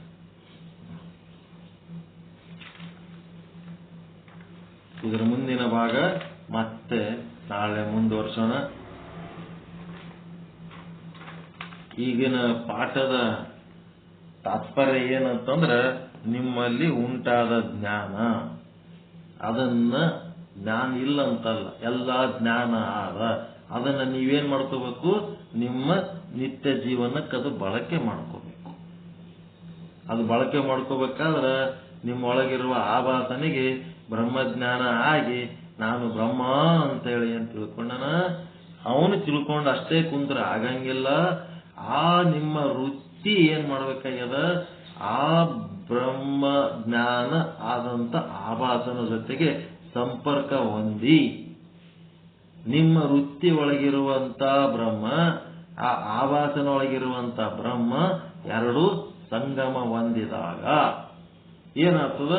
ಆವಾಗ ನಿಮಗೆ ಅಹಂ ಬ್ರಹ್ಮಾಸ್ಮಿ ಜ್ಞಾನ ಪರಿಪೂರ್ಣ ಆಗ್ತದ. ಆವಾಗ ನಿಮ್ಮ ಆಸಕ್ತಿ ಅನ್ನೋದೇನದ ಅದೆಲ್ಲ ಬ್ರಹ್ಮನ ಪಾಲಾಗ್ತದ. ನಿಮ್ಮ ಮನಸ್ಸಿನ ಸಂಕಲ್ಪ ವಿಕಲ್ಪಗಳು ಏನದವ ಎಲ್ಲನೂ ಬ್ರಹ್ಮನನ್ನು ಕುರಿತೇ ಸಂಕಲ್ಪ ವಿಕಲ್ಪಗಳಾಗ್ತವ. ನಿಮ್ಮ ಬುದ್ಧಿ ಏನದ ಅದೆಲ್ಲ ಬ್ರಹ್ಮನಲ್ಲೇ ವಿಚಾರ ಮಾಡ್ತಾ ಬುದ್ಧಿನೂ ಬ್ರಹ್ಮನ ವಿಷಯದಲ್ಲೇ ಮುಳುಗ್ತದ. ಇವೆಲ್ಲ ಅದ್ರಾಗೆ ಮುಳುಗ್ಬೇಕಲ್ಲ. ಈಗ ನಮ್ಗೆ ಹಿಂಗೆಲ್ಲ ಕೂತು ಮಾತನಾಡುವುದಕ್ಕ, ಓದೋದಕ್ಕ, ಬರೀಲಕ್ಕ ಎಲ್ಲದಕ್ಕೂ ನಮ್ ಬುದ್ಧಿ ಅದ್ರೊಳಗೆ ಮುಳುಗಿದ್ದಕ್ಕೆ ಮಾಡ್ಲಿಕ್ಕೆ ಸಾಧ್ಯ ಆಗಿದೆ. ಬೇರೆ ಎದರಗರೆ ಮುಳುಗಿತ್ತಂದ್ರೆ ಇದಂಗೆ ಮಾಡ್ಲಿಕ್ಕೆ ಸಾಧ್ಯ ಇತ್ತು. ನಮ್ ಬುದ್ಧಿ ಬ್ರಹ್ಮನ ಪಾಲಾಗ್ಯದ. ಬ್ರಹ್ಮನ ಪಾಲಾಗಿ ಏನಾಗ್ಯದ? ಬ್ರಹ್ಮನ ಒಂದು ಉಪಕರಣ ಆಗ್ಯದ ಇದು ನಮ್ ಬುದ್ಧಿ. ಆ ಬ್ರಹ್ಮ ಏನ್ ಮಾಡ್ಲಕತ್ತಾನ? ನಮ್ಮ ಬುದ್ಧಿಲಿಂದ ತಾನು ಪ್ರಕಟ ಆಗ್ಲಕತ್ತಾನೆ ಜಗತ್ತಿನೊಳಗೆ. ನಾವು ಒಂದು ಬ್ರಹ್ಮನ ಇನ್ಸ್ಟ್ರೂಮೆಂಟ್ ಆಗೀವಿ. ಈಗ ಬುದ್ಧಿ ಬ್ರಹ್ಮನ ಪಾಲಾಗ್ಯದ, ನಮ್ಮ ಚಿತ್ತ ಬ್ರಹ್ಮನ ಪಾಲ. ನಮ್ಮೊಳಗೆ ಏನು ನೆನಪಿಟ್ಕೊಂಡಿವಿ ಅವೆಲ್ಲ ಓಸು ಬ್ರಹ್ಮನ ವಿಚಾರಗಳೇ ಒಳಗುಳದವ. ಏನು ನೆನಪಿಟ್ಕೋಬಾರ್ದು ಅವೆಲ್ಲ ಓಸು ಜಾಗಿರ್ಲಾರ್ದಕ್ಕೆ ಹೋಗ್ಬಿಟ್ಟವ. ಚಿತ್ತ ಬ್ರಹ್ಮನ ಪಾಲಾಗಬೇಕು, ಬುದ್ಧಿ ಬ್ರಹ್ಮನ ಪಾಲಾಗಬೇಕು. ಹೆಂಗ ನೀರು ಪಾಲಾಗಿ ಜಲ ಸಮಾಧಿ ಹೊಂದಿದರು ಅಂತಾರಲ್ಲ, ಹಂಗ ಏನಾಗಬೇಕು? ನಮ್ಮ ಆಸಕ್ತಿ ಬ್ರಹ್ಮನೊಳಗೆ ಜಲ ಸಮಾಧಿ ಆಗ್ಬೇಕು, ಬ್ರಹ್ಮನೊಳಗೆ ಸಮಾಧಿ ಆಗ್ಬೇಕು. ಮನಸ್ಸು ಬ್ರಹ್ಮನೊಳಗೆ ಸಮಾಧಿ ಆಗ್ಬೇಕು, ಬುದ್ಧಿ ಬ್ರಹ್ಮನೊಳಗೆ ಸಮಾಧಿ ಆಗ್ಬೇಕು. ಸಮ ಆದಿ ಅಂತಂದ್ರ ಬ್ರಹ್ಮನ ಸಮ ಆಗ್ಬೇಕಂತ. ಚಿತ್ತ ಬ್ರಹ್ಮನ ಸಮ ಆಗ್ಬೇಕು. ಅಹಂಕಾರ ಏನ್ ಅಭಿಮಾನ ಅದ ಅಹಂ ಬ್ರಹ್ಮಾಸ್ಮಿ, ಅದನ್ನು ಬ್ರಹ್ಮನ ಸಮ ಆದಾಗೆ ಅಹಂ ಬ್ರಹ್ಮಾಸ್ಮಿ ಅನ್ಲಕ್ ಬರ್ತದ. ಯಾರ್ದು ಅಹಂಕಾರ ಬ್ರಹ್ಮನೊಳಗೆ ಸಮಾಧಿ ಆಗ್ಯದ ಅವರಿಗೆ ಅಹಂ ಬ್ರಹ್ಮಾಸ್ಮಿ ಅನ್ಕೊಳಕ್ ಬರ್ತದ. ಬ್ರಹ್ಮನೊಳಗೆ ಸಮಾಧಿ ಆಗ್ಲಾರ್ದವ್ರಿಗೆ ಹೆಂಗ್ ಅನ್ಕೊಳಕ್ ಬರ್ತದ? ನಮ್ಮದು ಏನೇನಾದ ಭೇದ ಬುದ್ಧಿ ಬ್ರಹ್ಮನಿಂದ ಭಿನ್ನವಾಗಿ ನಮ್ಮಲ್ಲಿ ಏನೇನದವ ಅವೆಲ್ಲ ಓಸು ಬ್ರಹ್ಮನೊಳಗೆ ಸಮಾಧಿ ಆಗಬೇಕು. ಬ್ರಹ್ಮನೊಳಗೆ ಸಮಾಧಿಯಾಗಿ ಬ್ರಹ್ಮ ಸ್ವರೂಪನೇ ಆಗಬೇಕು. ಹಾಗಾದಾಗೆ ಆಗಲು ರಾತ್ರಿ ಏನೂ ವ್ಯತ್ಯಾಸ ಇಲ್ಲ, ಎಚ್ಚರದಿನಿ ನಿದ್ಯತ್ಯದ ಅನ್ನೋದನ್ನು ಏನೂ ವ್ಯತ್ಯಾಸ ಇಲ್ಲ.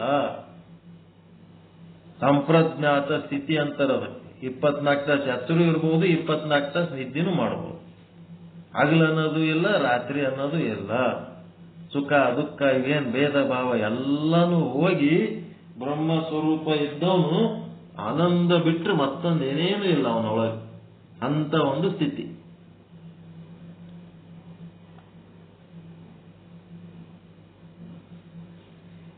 ಒಂದೊಂದಿನ ರಾತ್ರಿ ನಿಮಗೇನು ಪೂರ್ವಾಚಾರ್ಯ ಧರ್ಮ ದರ್ಶನ ಪಾಠ ಹೇಳಿ ಕುಂತಿರ್ತೀನಿಲ್ಲ, ಬೆಳಿಗ್ಗೆನೂ ಇಲ್ಲೇ ಕೂತಿರ್ತೀನಿ ನಾನು, ಬೆಳತ್ತಾನೆ ಇಲ್ಲೇ ಇರ್ತೀನಿ ನಾನು, ಎಲ್ಲಿ ಹೋಗಿರಂಗೆ ಎಚ್ಚರ ಇರ್ತೀನಿ. ರಾತ್ರಿ ನಿದ್ದೆ ಆಗಿಲ್ಲ ಅಂತ ಹೇಳಕ್ಕೆ ಹಗಲತ್ ನನಗೆ ಏನಾರ ಎಫೆಕ್ಟ್ ಆಗ್ತದೇನು? ಏನಿಲ್ಲ. ಒಂದು ಕ್ಷಣದ ಬ್ರಹ್ಮಾನಂದ ಒಂದು ಗಳಿಗೆಯ ನಿದ್ರೆಗೆ ಸಮ, ತಿಳ್ಕೊಂಡ್ಬಿಡ್ರಿ. ಅದು ಒಂದು ಗಳಿಗೆ ಅಂದ್ರೆ 24 ನಿಮಿಷ. 1 ಸೆಕೆಂಡ್ ನೀವು ಬ್ರಹ್ಮಾನಂದ ಅಮೃತ ಅನುಭವಿಸಿದ್ರಿ ಅಂತಂದ್ರ ತತ್ವಮಸಿ ಮಹಾವಾಕ್ಯದ ಪ್ರಕಾರ ನಾ ಬ್ರಹ್ಮದಿನಿ ಅನ್ನಂಥದ್ದು ನಿಮಗೆ 1 ಸೆಕೆಂಡ್ ನಿಮಗೆ ಅನುಭವ ಆಯಿತು ಅಂದ್ರೆ ಅದು ಏನಾಗ್ತದ ಅಂದ್ರ ಒಂದು ಗಳಿಗೆ ನಿದ್ರೆಗೆ ಸಮ. ನಾವು ಗಂಟೆಗಟ್ಲೆ ಆ ತತ್ವಮಸಿ ಮಹಾವಾಕ್ಯದ ಚಿಂತನೆ ಒಳಗೆ ಮುಳುಗಿರ್ತೀವಲ್ಲ, ಮುಳುಗಿದಾಗ ಏನಾಗ್ಬಿಡ್ತದ? ನಿದ್ದೆ ಅದಕ್ಕೆ ಬೇಕಾಗಿ. ನಿದ್ದೆ ಬೇಡ, ಊಟ ಬೇಡ, ನೀರು ಬೇಡ, ಏನೇನು ಬೇಡವಾದಂತ ಒಂದು ಸ್ಥಿತಿ ಅದು. ಸ್ಥೂಲ ಶರೀರ ಮೇಂಟೆನೆನ್ಸ್ಗೆ ಅವೆಲ್ಲ ಬೇಕು. ಆ ಸ್ಥೂಲ ಶರೀರದೊಳಗ ಇವೆಲ್ಲ ಮೇಂಟೆನೆನ್ಸ್ಲಿಂತ ಏನು ಅಮೃತ ಉತ್ಪನ್ನ ಆಗ್ತದ, ಆ ಅಮೃತನೇ ನಿಮಗೆ ಡೈರೆಕ್ಟ್ ಸಿಕ್ಕ ಮೇಲೆ, ಈಗ ದವಾಖಾನ್ಯಾಗ ಈ ವಯಸ್ಸು ಕೂಡ್ಲೇನೆ ಗ್ಲುಕೋಸ್ ಹಚ್ತಾರ. ಗ್ಲುಕೋಸ್ ಹಚ್ಚಿದ ಮೇಲೆ ಊಟ ಮಾಡಿಸ್ತಾರನ್ರಿ? ಊಟ ಮಾಡಿದ್ದು ನಿಮಗೆ ಲಾಸ್ಟಿಗೆ ಗ್ಲುಕೋಸ್ ಆಗ್ತದೆ. ಗ್ಲುಕೋಸ್ ಆಗಿ ರಕ್ತದಾಗ ಸೇರ್ತದೆ. ಯಾವ ವಸ್ತು ನಿಮಗೆ ಊಟ ಮಾಡಿದ ಮೇಲೆ ರಸ ಆಗಿ ರಕ್ತದಾಗ ಸೇರ್ತದಲ್ಲ, ಅದು ಗ್ಲುಕೋಸ್ ಅಂದ್ರೆ ರಸ. ಅದು ರಸ ಆಗಿ ರಕ್ತದಾಗ ಸೇರ್ತದಲ್ಲ, ಆ ರಸನೇ ನಿಮಗೆ ಡೈರೆಕ್ಟ್ ಸಿಕ್ಕ ಮೇಲೆ ಊಟ ನೀರ ಎದಕ್ಕೆ ಬೇಕು?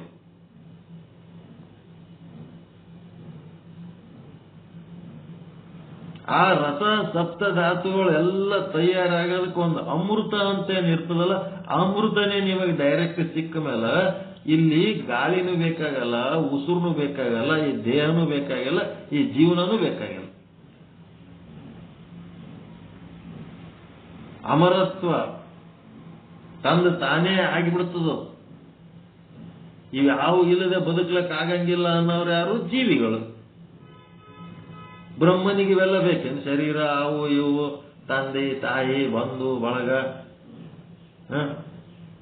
ಏನೇನಿಲ್ಲ. ಏನು ಇಲ್ಲದೇನೆ ಅವನು ಅಮರವಾಗಿರ್ತಾನೆ, ಅಜರವಾಗಿರ್ತಾನೆ, ಅಮರವಾಗಿರ್ತಾನೆ.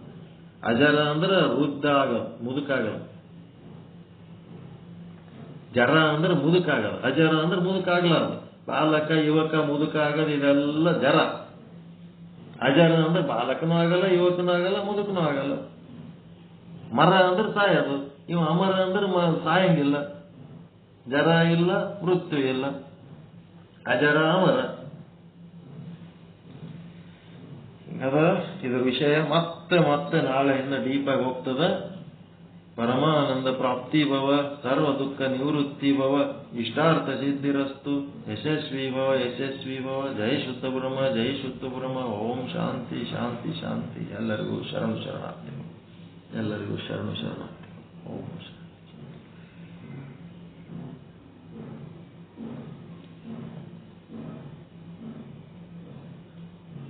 ಮುಂದೇನ್ ಮಾಡ್ತೀರಿ ನೋಡ್ರಿ.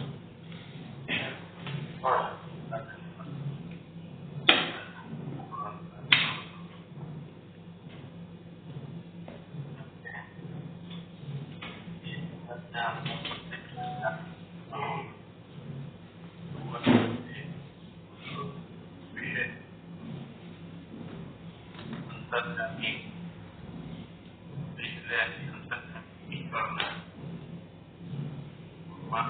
ವಿಷಯಗತ ಸೃಷ್ಟಿ ಮಾಡಿದ್ದು ಮತ್ತು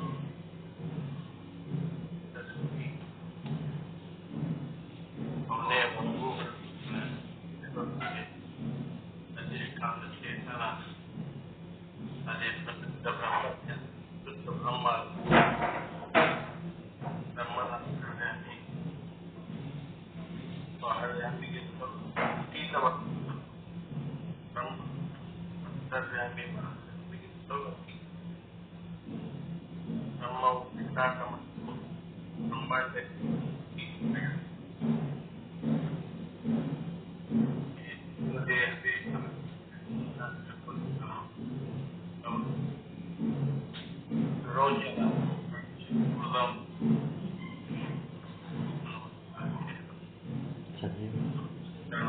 ಸಂಬಂಧ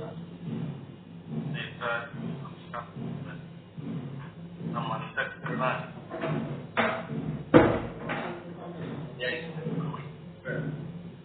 ವಿದ್ಯೆ ನನ್ನ ಕೆಲಸ ಮಾಡಿ ನಮ್ಮಲ್ಲಿರುವಂತ ವಿದ್ಯೆ ಮಾಡ್ತದ ಅದೇ ಜ್ಞಾನವಿಲ್ಲದವರು ಅವಿದ್ಯೆ ಸುಂದರವಾಗಿ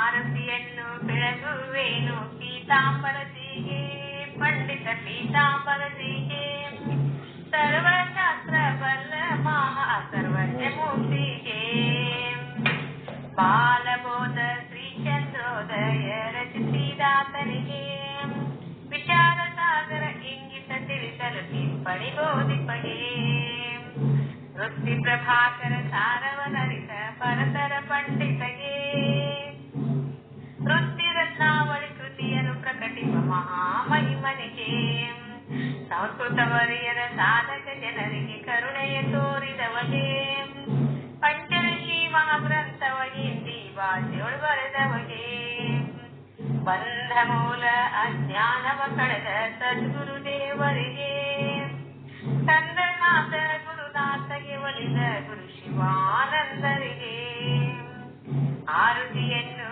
ಬೆಳಗುವೇನು ಪೀತಾಂಬರಸಿಗೆ ಪಂಡಿತ ಪೀತಾಂಬರಸಿಗೆ ಸರ್ವಶಾಸ್ತ್ರ ಬಲ್ಲ ಮಹಾ ಸರ್ವಜ್ಞ ಮೂರ್ತಿಗೆ ಸರ್ವಜ್ಞ ಮೂರ್ತಿಗೆ ಓಂ ಚೈತನ್ಯಂ ಶಾಶ್ವತಂ ಶಾಂತಂ ವ್ಯೋಮಾತೀತಂ ನಿರಂಜನಂ ನಾದಬಿಂದು ಕಲಾತೀತಂ ತಸ್ಮೈ ಶ್ರೀ ಗುರುವೇ ನಮಃ ಪರಮಾನಂದ ಪ್ರಾಪ್ತಿ ಭವ ಸರ್ವ ದುಃಖ ನಿವೃತ್ತಿ ಭವ ಇಷ್ಟಾರ್ಥ ಸಿದ್ಧಿರಸ್ತು ಯಶಸ್ವಿ ಭವ ಯಶಸ್ವಿ ಭವ ಓಂ ಶಾಂತಿ ಶಾಂತಿ ಶಾಂತಿ ಎಲ್ಲ ಗುರುಗಳಿಗೂ ಶರಣು ಶರಣಾರ್ಥಿಗಳು.